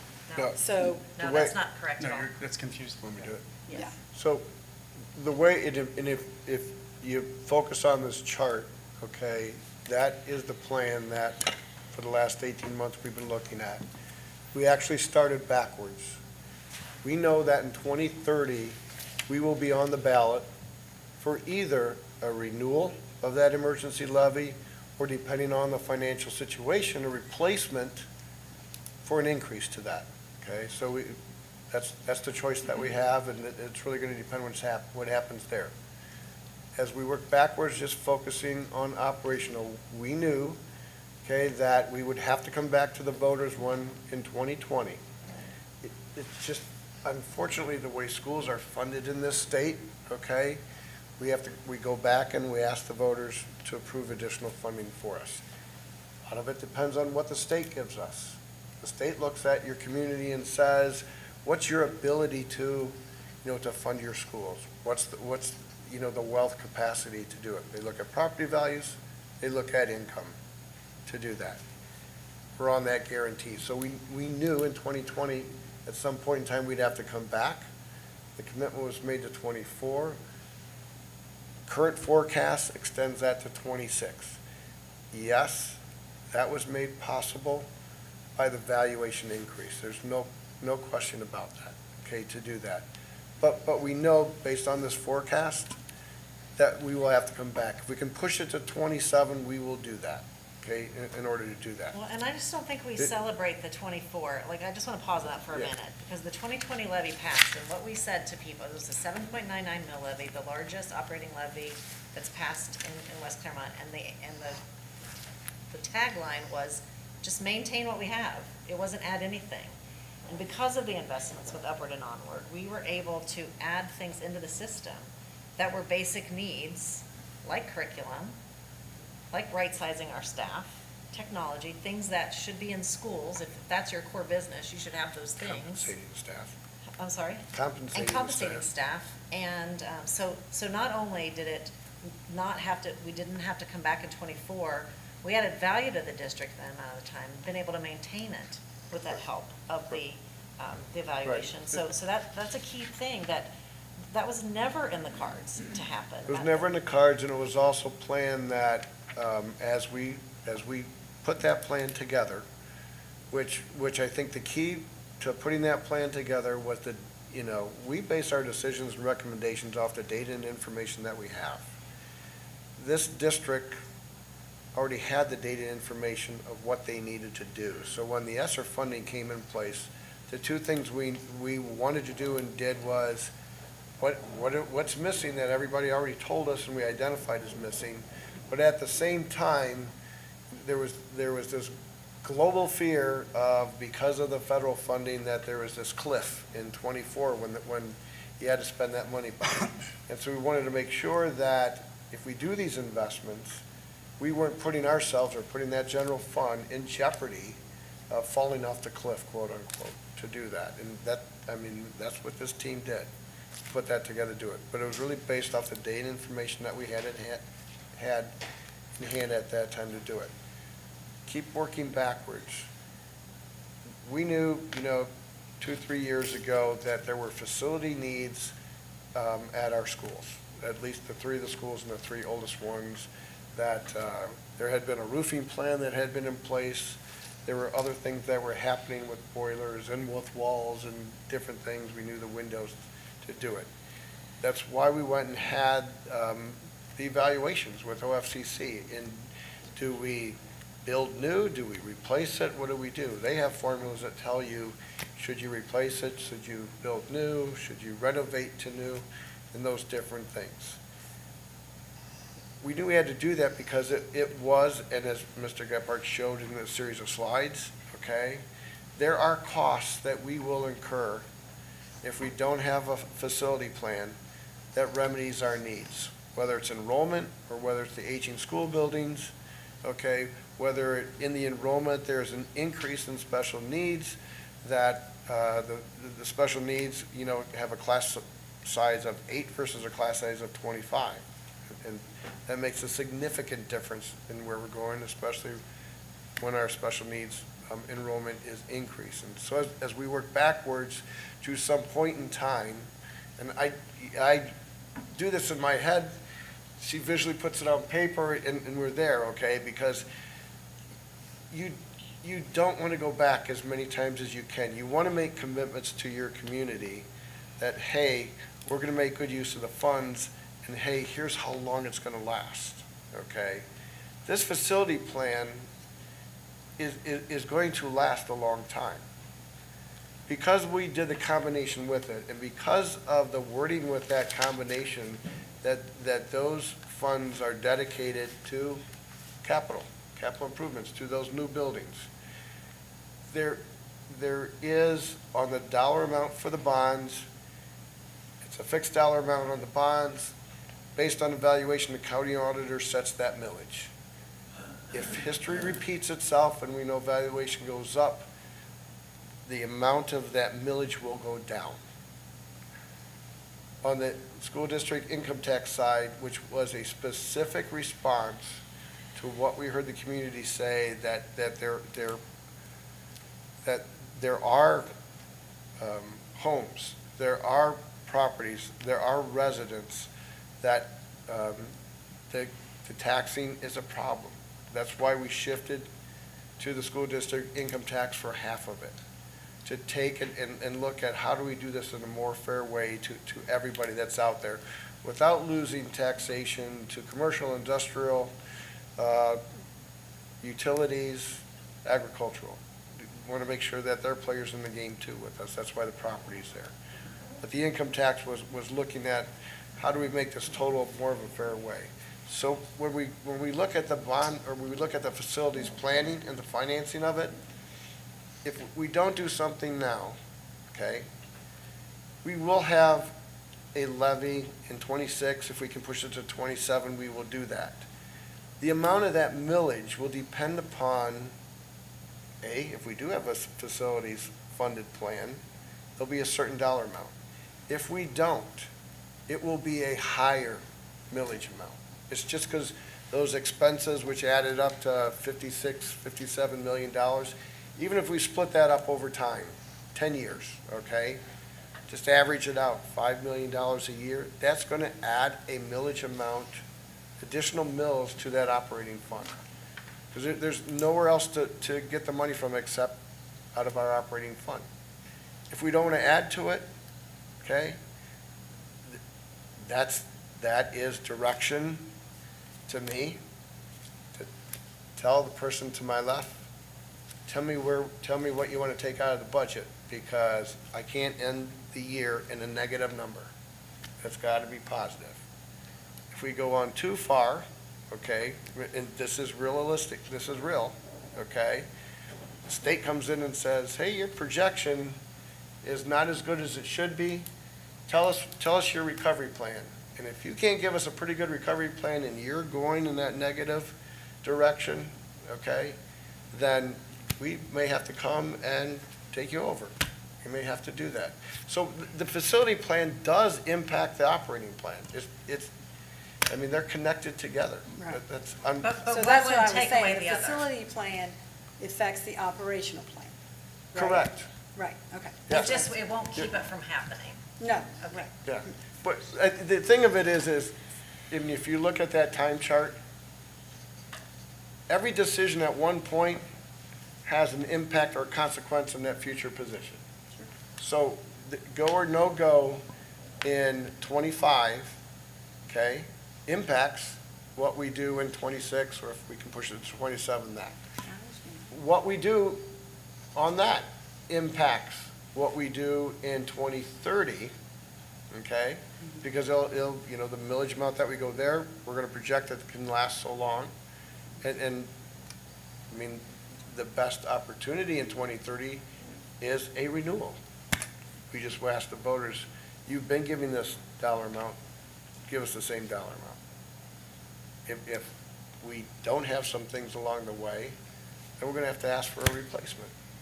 So, I mean, So the way they interact with each other, if a master facility plan isn't in place, money will start affecting the operating Correct. budget, and it will mean we spend money on just operating, not educating. correct. None of these are looked in, they're all looked in together. And I think that's why you titled this The Big Picture, because they are all connected together. And that's what I just want to be really clear about, is like, something has to stop so something else can happen. And so we just have to know that those are the decisions we're sitting here making. And so Tammy, your suggestion is wait a year and see what the future holds with the new Well, administration. how the people feel a little bit more at ease without having to pay this large property tax this year. 2024, this was the big year, everybody paid it for the solid year. When you say the people. Next year, if we ask them to pay this in May or whenever it would go on the ballot, that would be even asking them to pay even more. And we So have to if remember, we it would be waited this another plus year. that. Yeah, Like, so so that's- this plus that would be what would be 26, Mhm. is I what you're guess- saying. Yeah. So next year, well, if we would wait, I understand the harm in waiting a year, but is it going to guarantee, or are people going to feel a little bit better about it? I mean, this doesn't come cheap. I mean, none of this stuff, when you put it on the ballot, it's going to cost on the cheap end 50,000, on the high end 125. That's coming out of our budget, right? Out of our school budget. Correct.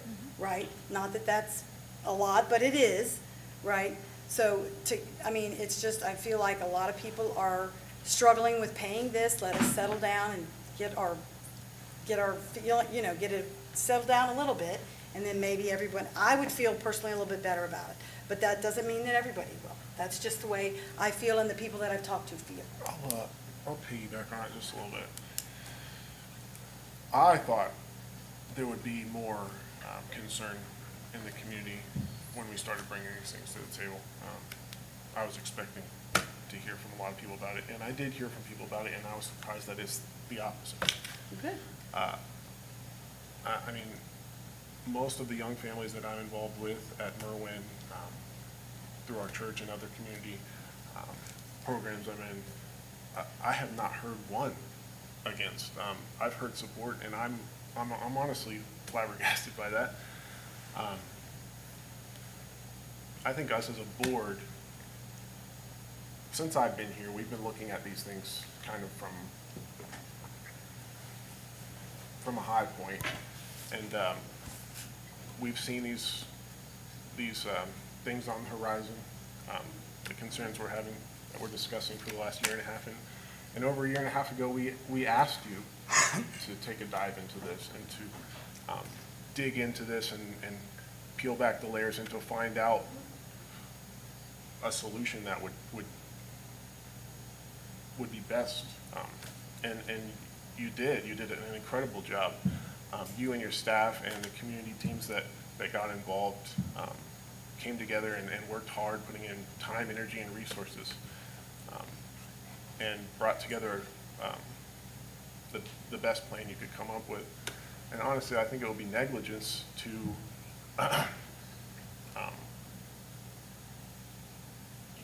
not go with that or come up with a better solution. I think as board members, we're here to make tough decisions for the students. I often think of this Thomas Paine line,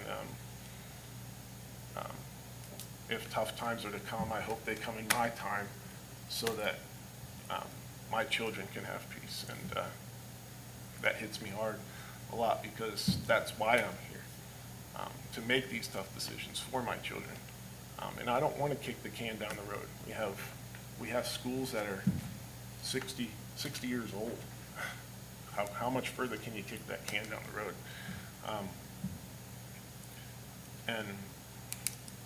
And one of the big issues is we have so many schools. So like we're talking about kind of refining that even, and that would help tremendously in the long run.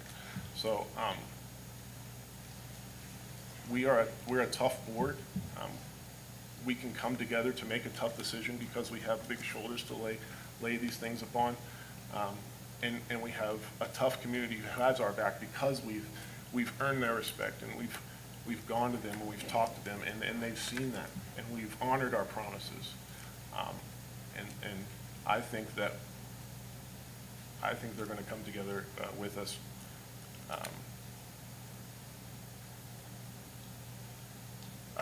That's what I've heard, and that's what I see, and I think it'll happen. I don't think we have to wait longer to try and gain more of that. I think it's there. We've put a lot of time and energy into making that happen, and it has happened. it's there. So if we're gonna make that decision, I think we need to make it sooner rather than later, because later it's just gonna be, it's gonna snowball and it's gonna be a bigger mess. Yeah, I mean, I don't want a bigger mess. I wanna make these tough decisions now. Thank you, Mr. Chumley. Ms. Sanborn? I don't believe in my heart that the bond levy will pass in May of 2025. The taxpayers deserve a break in 2025. Use the time to do a survey in 2025. Put the bond levy in 2026, operating levy in 2027. That gives the taxpayers time to recoup from the 23% tax increase and the economy in 2024. Just recently, in November of 2024, BASA put out a report on the levies, income tax, and permanent improvement. Operating levies, emergency renewal, 16 of the 18 passed for 89%. Current expense renewal, 13 of the 14 passed for 93%. Current expense, new, 4 of the 11 passed, which is 36%. Bond levy, 5 of 14 passed for 36%. Earned income tax, new, 0. They had 7 schools and none of them passed for new. Earned income tax renewal, 0 for 2 schools. This is the information that was in November of 2024 that I found on the BASA website. So I think at this time that I would like to see us wait as much as possible to do this when the taxpayers have a more opportunity to recoup from what they're paying right now, and to give them a chance to say in 2025 that in 2026 they'll be ready to do the bond, and then operating in 2027. I really think that it's fair for the taxpayers, and I really think that is fair for this West Clermont community. Thank you. So let's talk more about that. A proposal on the table here is a bond in 26 and operating in 27. And you can see from the chart, we're saying an operating in 26. Yeah. So what I keep seeing in this story is the bond and the operating colliding in 26. That's what I feel like I'm hearing tonight. And so I just want to talk, what does that mean? What is a bond? Because you can do such a thing as you bundle them together and it's one. You put them out separately. There are risks in all those decisions. So let's just talk about like what would that mean? What would that look like so that everyone understands? Because that's really our job tonight. I mean, we serve at the will of the board and the direction that the board gives us. It's our job, however, to make sure that we're looking at all the pieces and all the ripple effect, because no decision just sits on an island and just sits there. So the topic on the table is bond 26-27. Is that really even a topic? That would mean cutting, I guess. Like if you're going to do an operating levy in 27, if we can't do it, because right now we're saying 26. We'll stretch it to 27 if we can't, but let's say we can't. That means cutting into the operating right now. So the question becomes, what are we going without in the school district to do this, and what is the bond in 26 going to look like? I feel like if people are struggling with potentially coming up with one, if that's what I'm hearing, I think they're going to struggle even more to come up with two. I can come up with $1 today and come up with $2 next year.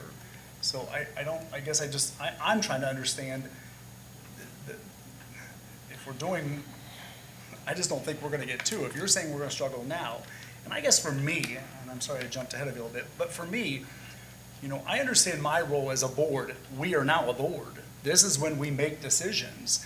When I'm at the grocery store, that's not when I make decisions. I can hear people talk. I can tell you that my constituents that I've spoke with, and I've been speaking to them more, some of them maybe weren't as educated as they should be. Maybe they didn't have this information, and I've had to forward the information on. I have not heard anything negative. Now, when you talk about money, 100%, I don't want to spend money. I am working on my house right now. Well, I'm not. I'm paying someone to work on my house. I signed over my life because I had to go get a loan. I don't want to do that. But the end game, when I'm going to be able to enjoy my new house and the new individual in the area that I'm at, I'm going to like that. And so that's where I think what we as the board are trying to decide, and anybody can correct me if I'm wrong, is we are not trying to decide that we're going to tax anybody. But what we are saying is that something's got to give, and it's going to cost us money either way. Let the people decide. Give them an opportunity to hear let their voices be heard.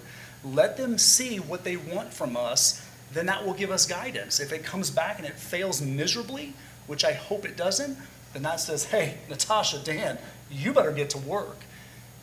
But at least let them have the opportunity. What I'm hearing tonight is we're saying, no, community, you do not get an opportunity. We're going to kill it here. We're not even going to give you an opportunity to tell us what you want.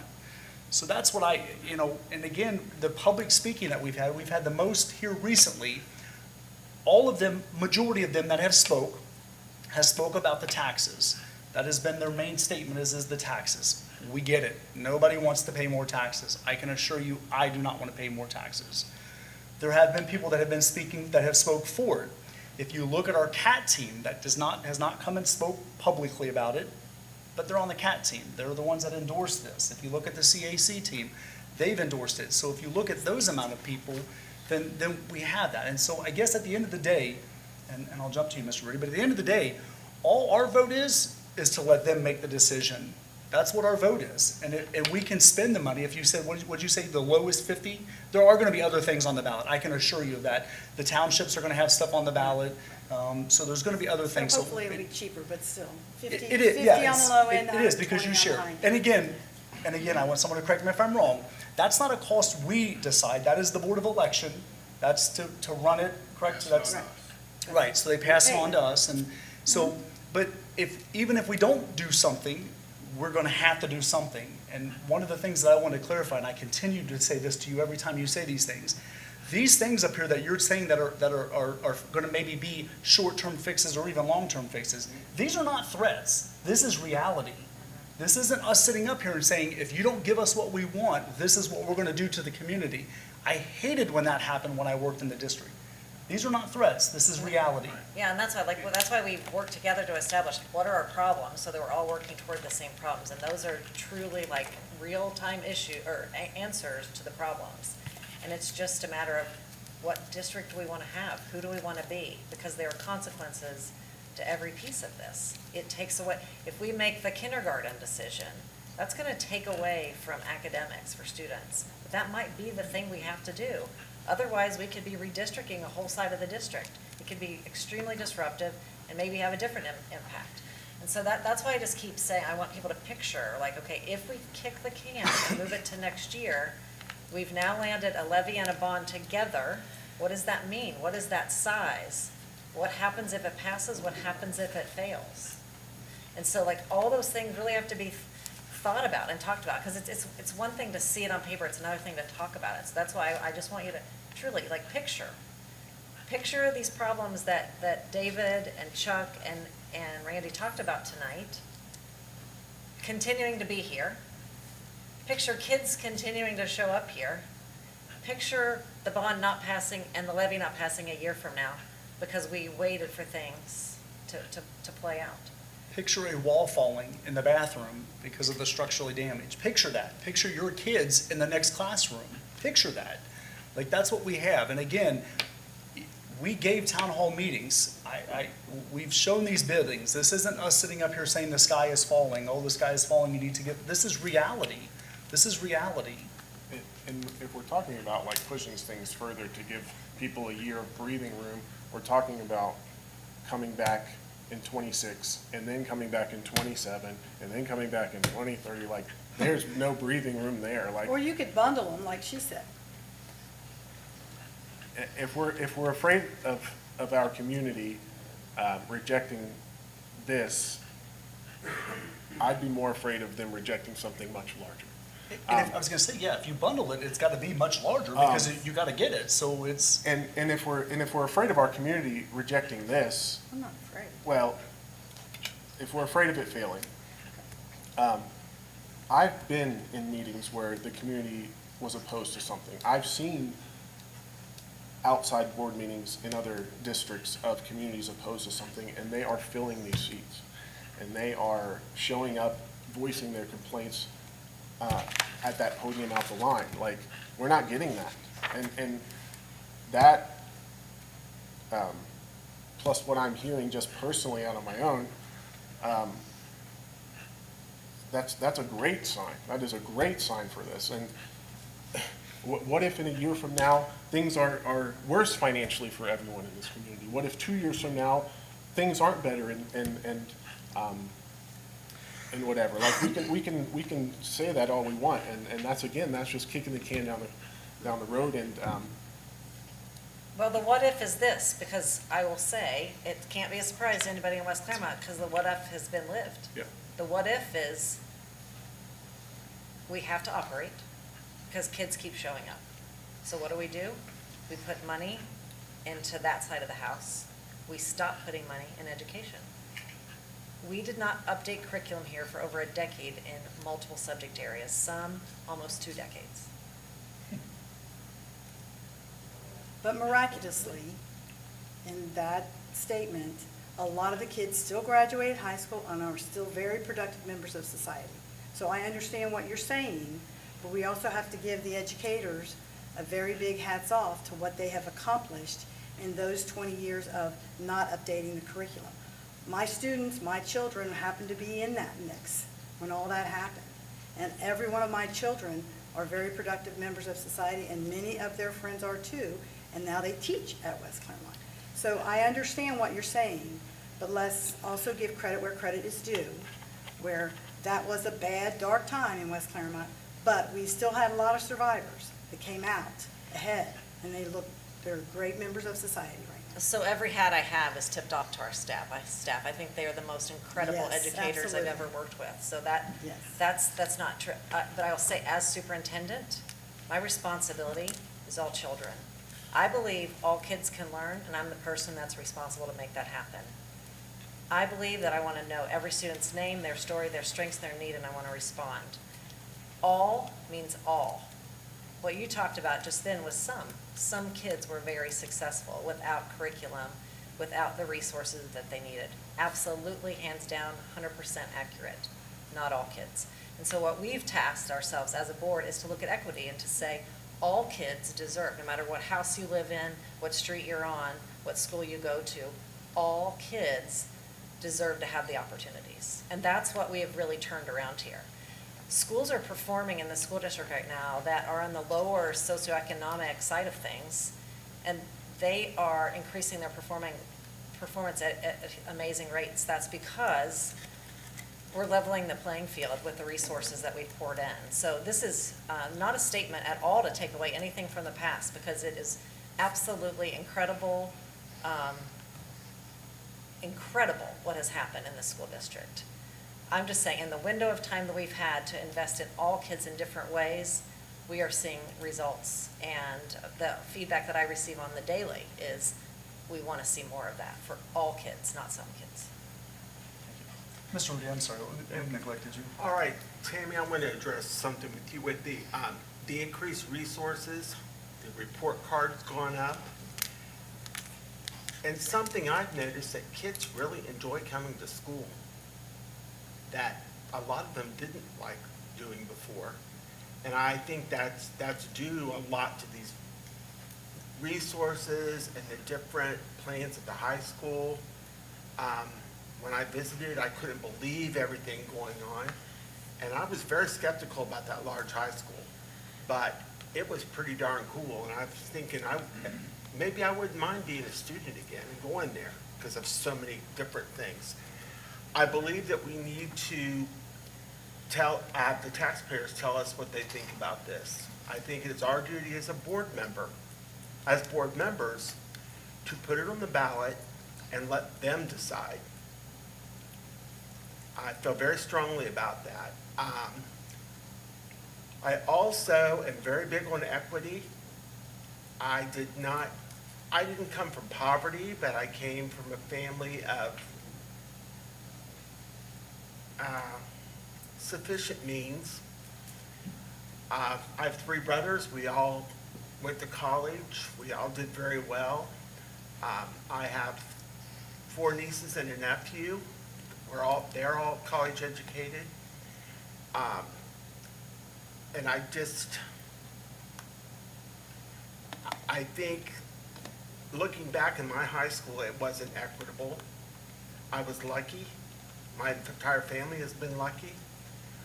But when I look at some of the areas here, I don't know if I could be a student at Merwin. Not because of Mrs. Parker, 'cause she's absolutely wonderful, but that building is depressing to me. They do the best that they can. I think it's horrible with the space issues in Holly Hill, Merwin, and the middle school. And I love that middle school building. Now, I spent 13 very happy years there, but it needs to go and be redone. It's just not fair to the kids. When you look at the high school versus the middle school, it's sinful. It's a crime, what they have. And it was bad when I was there 13 years ago. So I know things have gotten worse. I don't want to see good money thrown at patching these things up when we could get new and not have to worry about it as much. I just feel very, very strongly that we need to put this on the ballot and let them tell us whether they want to support it or not. And the indicators are there that we have a lot of support. And I also think it's insulting to the CAT people who are community members not to support them fully. We've supported them up to this point as a board. We need to continue to support by putting it on the ballot. And if the voters reject it, we'll go from there. But at least we'll know. And Tina, you mentioned surveys. I think a lot of surveying has been done. And I am one that used to do every survey I came across. I'm surveyed out. And I know it's not just me, because every time I get an email, there's something about a survey in there. Or every time you go to Walmart or Kroger, they give you opportunity to do surveys on the receipt. And I don't think we need it anymore. We know what we're doing, or what we need to do, I should say. The decision, and Natasha, you can correct me if I'm wrong, is the decision at some point in the near future that the board would make is do we put it on the ballot and let the voters decide? If the board decides to not even give that opportunity, then the next decision that we as the board is going to make is where are we going to make cuts and how is that going to look? That will be the next decision. Those two will come to us with a proposal and they will say this is what you, because again, correct me if I'm wrong, we don't tell her what to cut. We tell her the amount of money that needs to be cut. She then goes and comes back to us. So that could be band, that could be music, that could be no more, right, that could be sport. I mean, it could just be a whole slew of things. Then that will be a decision that we will make. The only thing that we'll own today, well, not today, we're not voting today, but is if we allowed the community to make their voices heard. That's what we own. Moving forward, what we own is getting rid of programs and getting rid of the educational or the academic piece of it, because we now have to take that money and move it into something else. So, I mean, again, I just go back to me personally. My constituents that have come to me has had, they have had the will to listen, to be educated, to understand the process. I've given them information. My constituents have said that the middle school should have been torn down when it was Amelia. So again, I think that any constituents that need to be heard need to come forward and be heard. I got something I have to say. Unfortunately, we're not under public speaking. We missed that opportunity. You can get us afterwards, though. Okay, thank you. So again, I don't know if there's any other. Well, I just appreciate you guys taking the time to process all this. I know we've been on a journey for quite a while. It's been very intense. It's been information overload. And it's my responsibility and Dan's responsibility to make sure that we are making it very clear what all the impacts to the decisions are. I don't feel like we got too far in the, it's like we can picture up to 25, but we can't quite picture beyond that. That's how I feel tonight. Like I don't have a good picture of if we didn't go now, what really would happen. And the wait and see thing has consequences. And so we would start working through, if we go with the wait and see plan, we would start working on that through the May forecast and the budgeting for next year. And so that, once the calendar year starts, we start planning all of that. And so that reality will start setting in, and we'll need to hear more and more from you about what is not a priority and what is a priority. Because everything that we've done up to this point has been supported, so it's confusing. So we'll need more direction on what you don't want to invest in versus what you do want to invest in. Because if we really boil it down, like part of the goal of the strategic plan is to look at facilities and also to look at start time. So there'd be an investment in transportation as a part of this. At this table, we've talked about investing in safety in a deeper way. And so those kinds of things. We've talked about updating our media centers to bring literacy to life and to change those opportunities. All those things take a far back seat to basic needs is what really happens. And so I just want to make sure everyone understands that in all these things that we've been talking about, when facilities with those dollar amounts become the show, everything else is not just a minute away, it's years away. And let's use this example. Like when I said a few minutes ago, we've seen what happens. This has already happened in West Clermont. Think how long ago it was when specials left the elementary. And then know that in 7 years ago when I got here, there was like 2 to 3 days of specials a month. So that was like slowly being brought back. And we are at 4 days. Like there's still basic things that are not full level. And so I use that as an illustration because it's with having those kids here today, it just speaks to you of, okay, it's taken well over a decade, and we're still not back to something that existed here like in the 90s. And so everything that we talk about, changing that outcome for middle school kids to not have to start at the very crack of dawn, to better their education, to stabilize middle school, to ensure that we have staff who want to work here and want to be with us, and we don't churn and burn administrators every year or two. We've got to think about this, because the more you push back, the further away those kinds of things go.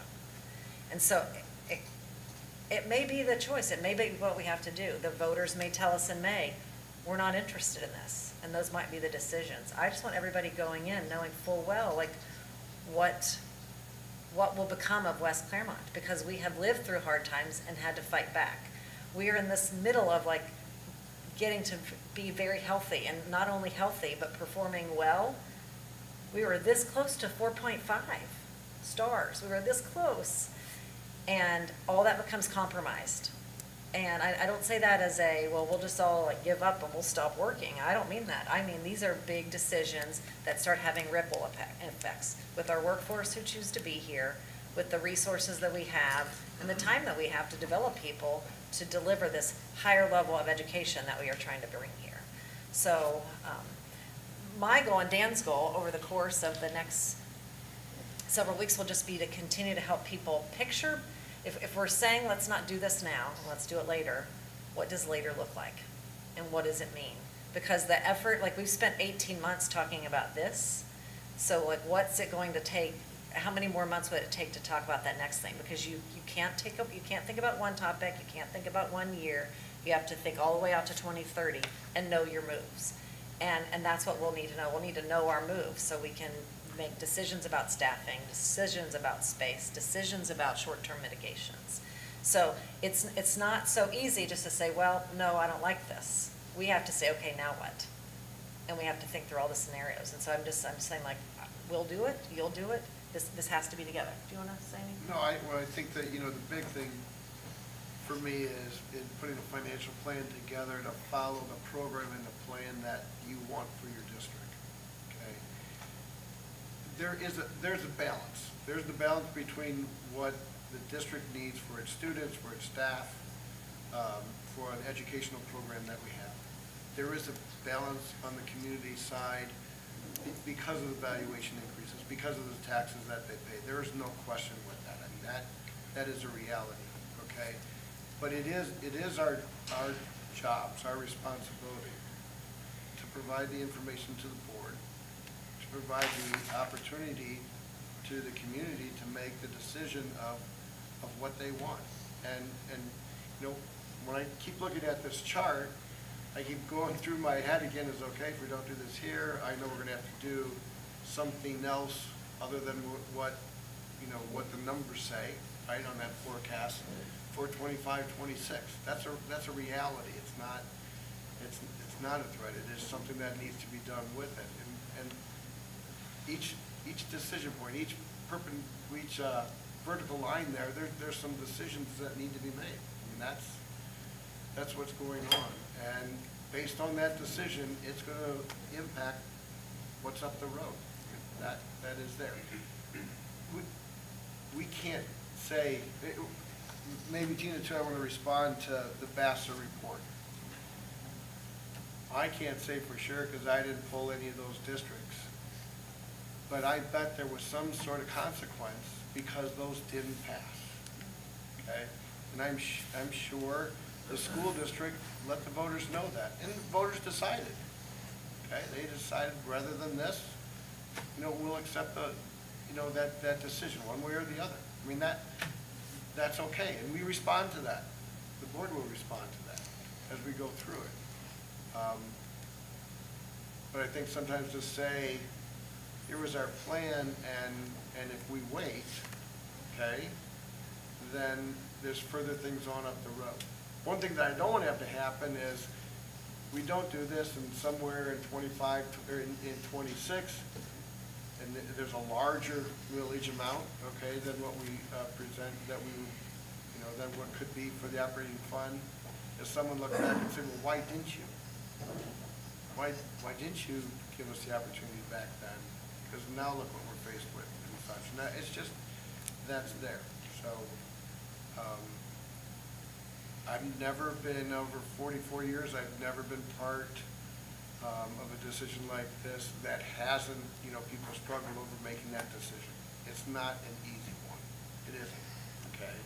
And I respect the fact that you took the opportunity, and congratulate Natasha for giving the opportunity to discuss it. I mean, that's what, this is a real board meeting, right? It's not just us presenting something and we taking a roll call and you're saying, you know, 5 yes, okay?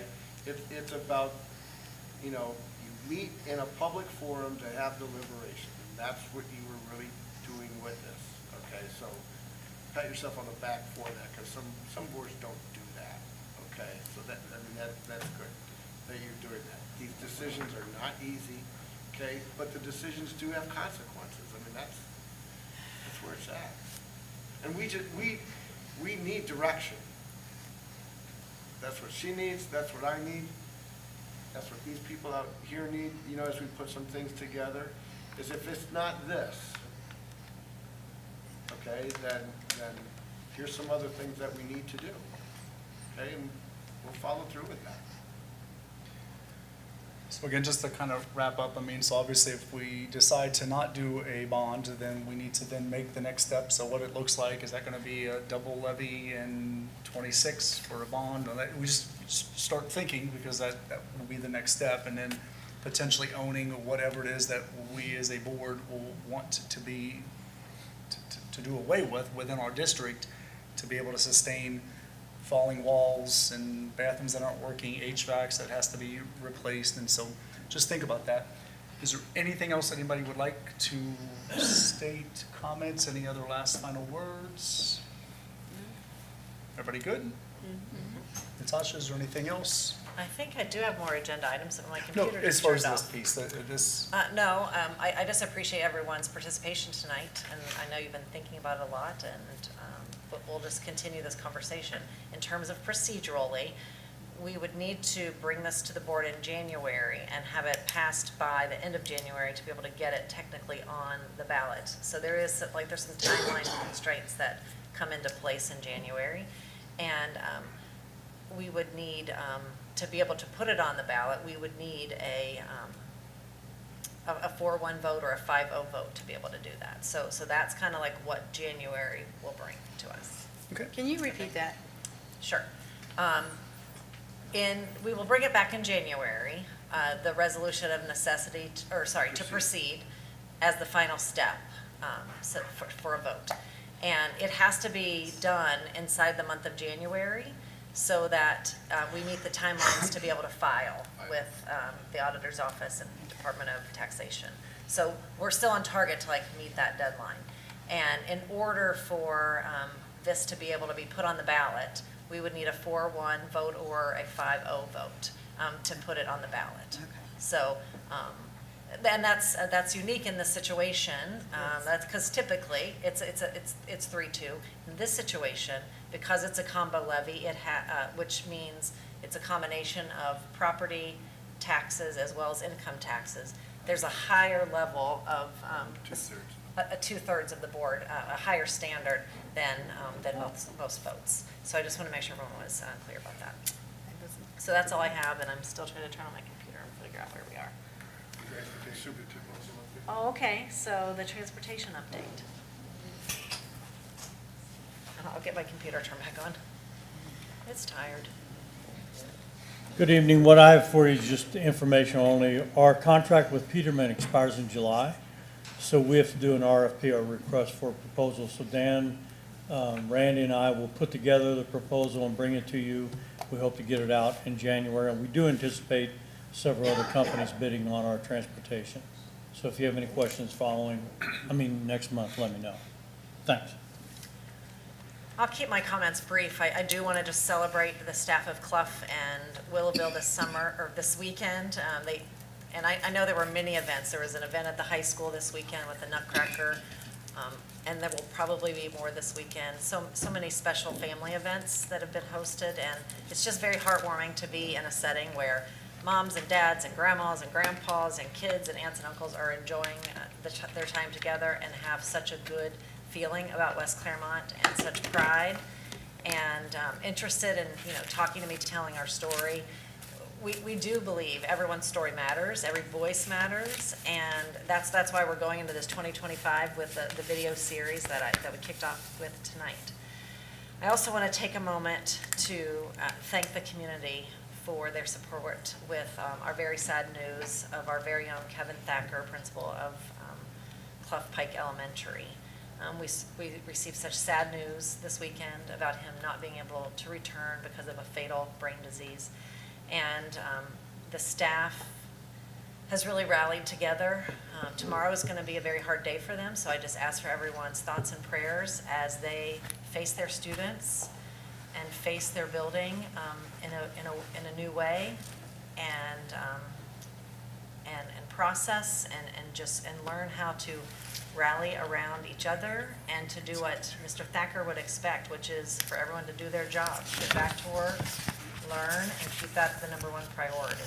And so obviously the Thacker family is in our thoughts and prayers, and we as a community want to respect their privacy as they are coping with this very tragic news. And we love Kevin with all of our heart. He is certainly a legend around West Clermont schools. So as time goes on, we'll provide more information, but I just want to lift up that staff tomorrow. They were really incredible today, and all the wraparound services. I will say the cabinet team, we have a protocol that we follow when we have crises. Everybody has their role. Everyone played it very well. It was headed up by Eric Duell, and I just thank you so much. There you are, for all those efforts, for Becky with communication. We know it's hard news for families to hear in the last minute the school is canceled, and I just didn't get any negative feedback. People are very understanding and appreciative of the time and space that we gave our staff today to be the very best they can be for our students tomorrow. So I'm extremely proud of where this district is and the way we come together in the hardest of times. So that's all I have. And I guess this will be our last board meeting before the holiday season. So just Merry Christmas to everyone, and we'll enjoy and all the next days leading up to the holiday and be refreshed and renewed for a very strong 2025. That's it. Thank you, Ms. Adams. Mr. Romano? Okay, item 11.1 is a request for a change order. It is for the OFCC project that is still on our books. This is for some work that was done on the Brantner property on abatement and demolition. The work has been done. There was some rework that was done, not this past summer, but the summer before last. There were some extenuating circumstances that this dragged on. We're trying to close out that last segment that we've had. So the request is for a change order of $10,831.26 to Rainbow Environmental. My understanding in the past, not all these were brought, but I've just been conditioned that if it's a change order to a construction contract, I'm gonna put it in front of the board. As asked, this was paid. There are funds left in the, and there were funds left in the co-funded segment. So 70% was paid by us, 30% by the state with that. So the request is to approve the authorization to execute and pay for change order to Rainbow Environmental in the amount of $10,831.26. Thank you, Mr. Romano. You've heard the recommendation. Would someone like to make a motion, please? So moved. Thank you, Mr. Rudy. Is there a second? Second. Thank you, Mr. Chumley. Is there any discussion? I was, Oh, sorry. Is this $10,831.26, is this soil that was That's a- contaminated with asbestos, or So, where was this? this Or was actually- this in the building itself? This actually wasn't related to, the part of the contract was when you do the removal, okay, it's the abatement and that. So that was a much bigger part of the contract and job. This was really, I think, restricted to the land, putting the land back. It was restoring the property Yeah, after demo. so so does this cover the books? Are we done? I mean, is there anything else we need to do for to the this property? part of it, we're done. There's about 3 or 4 other little things that we just Oh, really? need to, trust me, we've been, How long has it been? There were 3? two contractors who, I don't know what happened. One contractor didn't finish the job for restoring the property. So the OSCC or the project lead hired another contractor. They finished it. However, the two contractors were bickering a little bit on who did what. So this is an attempt by the OSCC to solve that. It's really already been solved. This is just a formality. yeah, to go through. It's nothing the district did. It's totally out of our hands. Well, I started looking up like, when was it demoed? And it was like 3 years This- ago. I'm yeah, like, yeah. we still owe this? Yeah, there was an issue that just kept dragging on and, Hanging on, I know. I know. aside from Mr. LaFawn and myself driving over there to 2 contractors and trying to take care of it. Thank you. Roll call, please. Mr. Rudy? Yes. Mr. Chumley? Yes. Ms. Sanborn? Yes. Mrs. Spencer? Yes. Mr. Patton? Yes. 5 yes. Item 11.02 is authorization and confirmation of a settlement agreement. This is a motion to approve the authorization and confirmation settlement agreement of the West Clermont Local School District Board of Education and Mark and Angela Hodge for themselves and on behalf of their son, Dustin Hodge, as presented. The settlement is paid by our insurance company. Thank you. You've heard the recommendation. Would someone like to make a motion? So moved. Thank you, Mr. Rudy. Is there a second? Second. Thank you, Ms. Sanborn. Is there any discussion? Roll call, please. Mr. Rudy? Yes. Ms. Sanborn? Yes. Mrs. Spencer? Yes. Mr. Patton? Yes. Mr. Chumley? Yes. 5 yes. Thank you. And I will keep my comments real brief, and I think I pretty much had said it earlier. This is, the topic we talked about this evening is not an easy topic. It's not an easy discussion, and certainly it's complicated. And although this is our last board meeting before, the end of the year, before the holidays, I wouldn't want it to be the last discussion that individually you have with the superintendent and I on this. If there's more information, if there's more clarification that needs to be done, please give one of us, both of us a call. We'll meet and, we'll discuss it and give as much information as we can. So that we can look at, addressing some things in January with that. So that's all I have. Thank you. Looks like, and this is a little bit new territory for me here, but it looks like the organizational meeting, which will be set the first of the year, it looks like we have to select a president pro tem.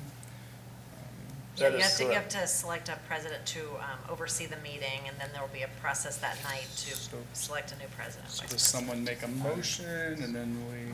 I nominate Ryan. Second. First by John, and a second by Jim. Is So there moved. any Other nominations? Wait, what? Are there any other nominations? Was there any other nominations?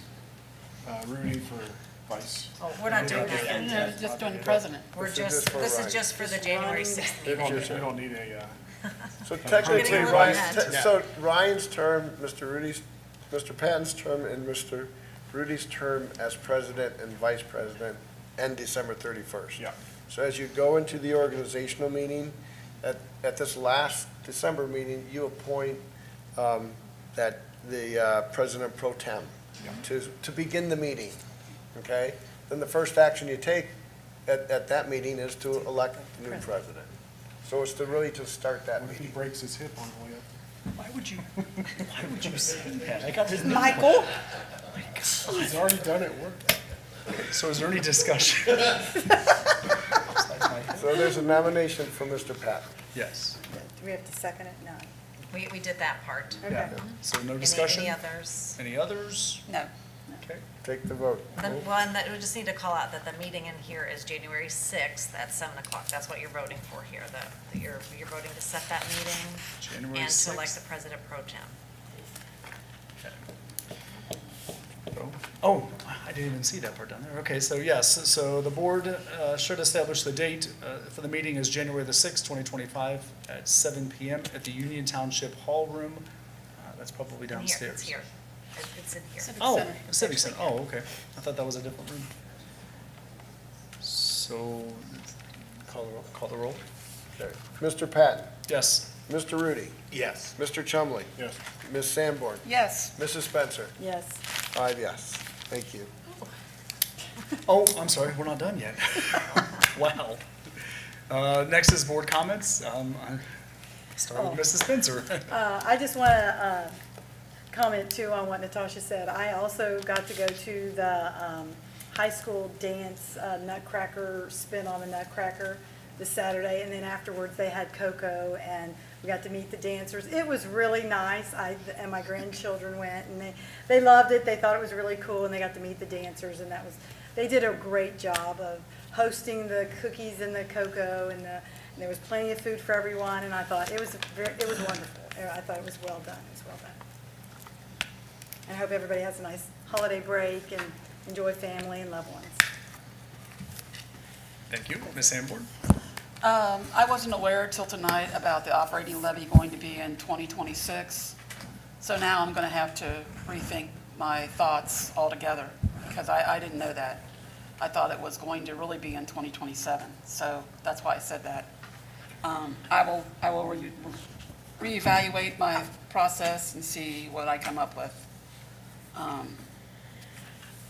So I appreciate all that you have done, and thank you for the facts that you have given us so far this year, and look forward to January 2025 and beyond, really do. Merry Christmas to everybody, and Happy New Year. Thank you, Ms. Sanborn. You're welcome. Mr. Chumley? I'll jump on that. Who Day, Merry Christmas, Happy New Year. Let's go. Oh, there's a game tonight. It's on right now. I was waiting for that to come from you or Mr. Gephardt. 17-10.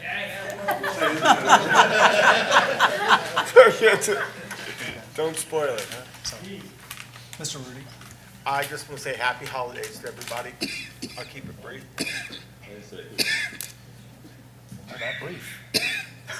I too will keep it brief. I do appreciate the elementary coming out today to sing. That was nice to start at the beginning of our meeting. Again, Ms. Adams, Mr. Romano, I appreciate the time and effort that you and your team have taken to be as transparent to the community as we can, to be involved with the community as we can, and I appreciate what you guys have done. I don't think I'm leaving out anything, so at this point, we have no reason to go into executive session. So So, would someone like to make a motion to? Thank you, Mr. Chumley, and then Mr. Rudy and Mr. Chumley. Any discussion? Roll call, please. Mr. Rudy. Yes. Mr. Chumley. Yes. Ms. Sanborn. Yes. Mrs. Spencer. Yes. Mr. Patton. Yes. 5 yes. January 6th. January 6th, yes. January 6th, 7 PM here at the Civic Center.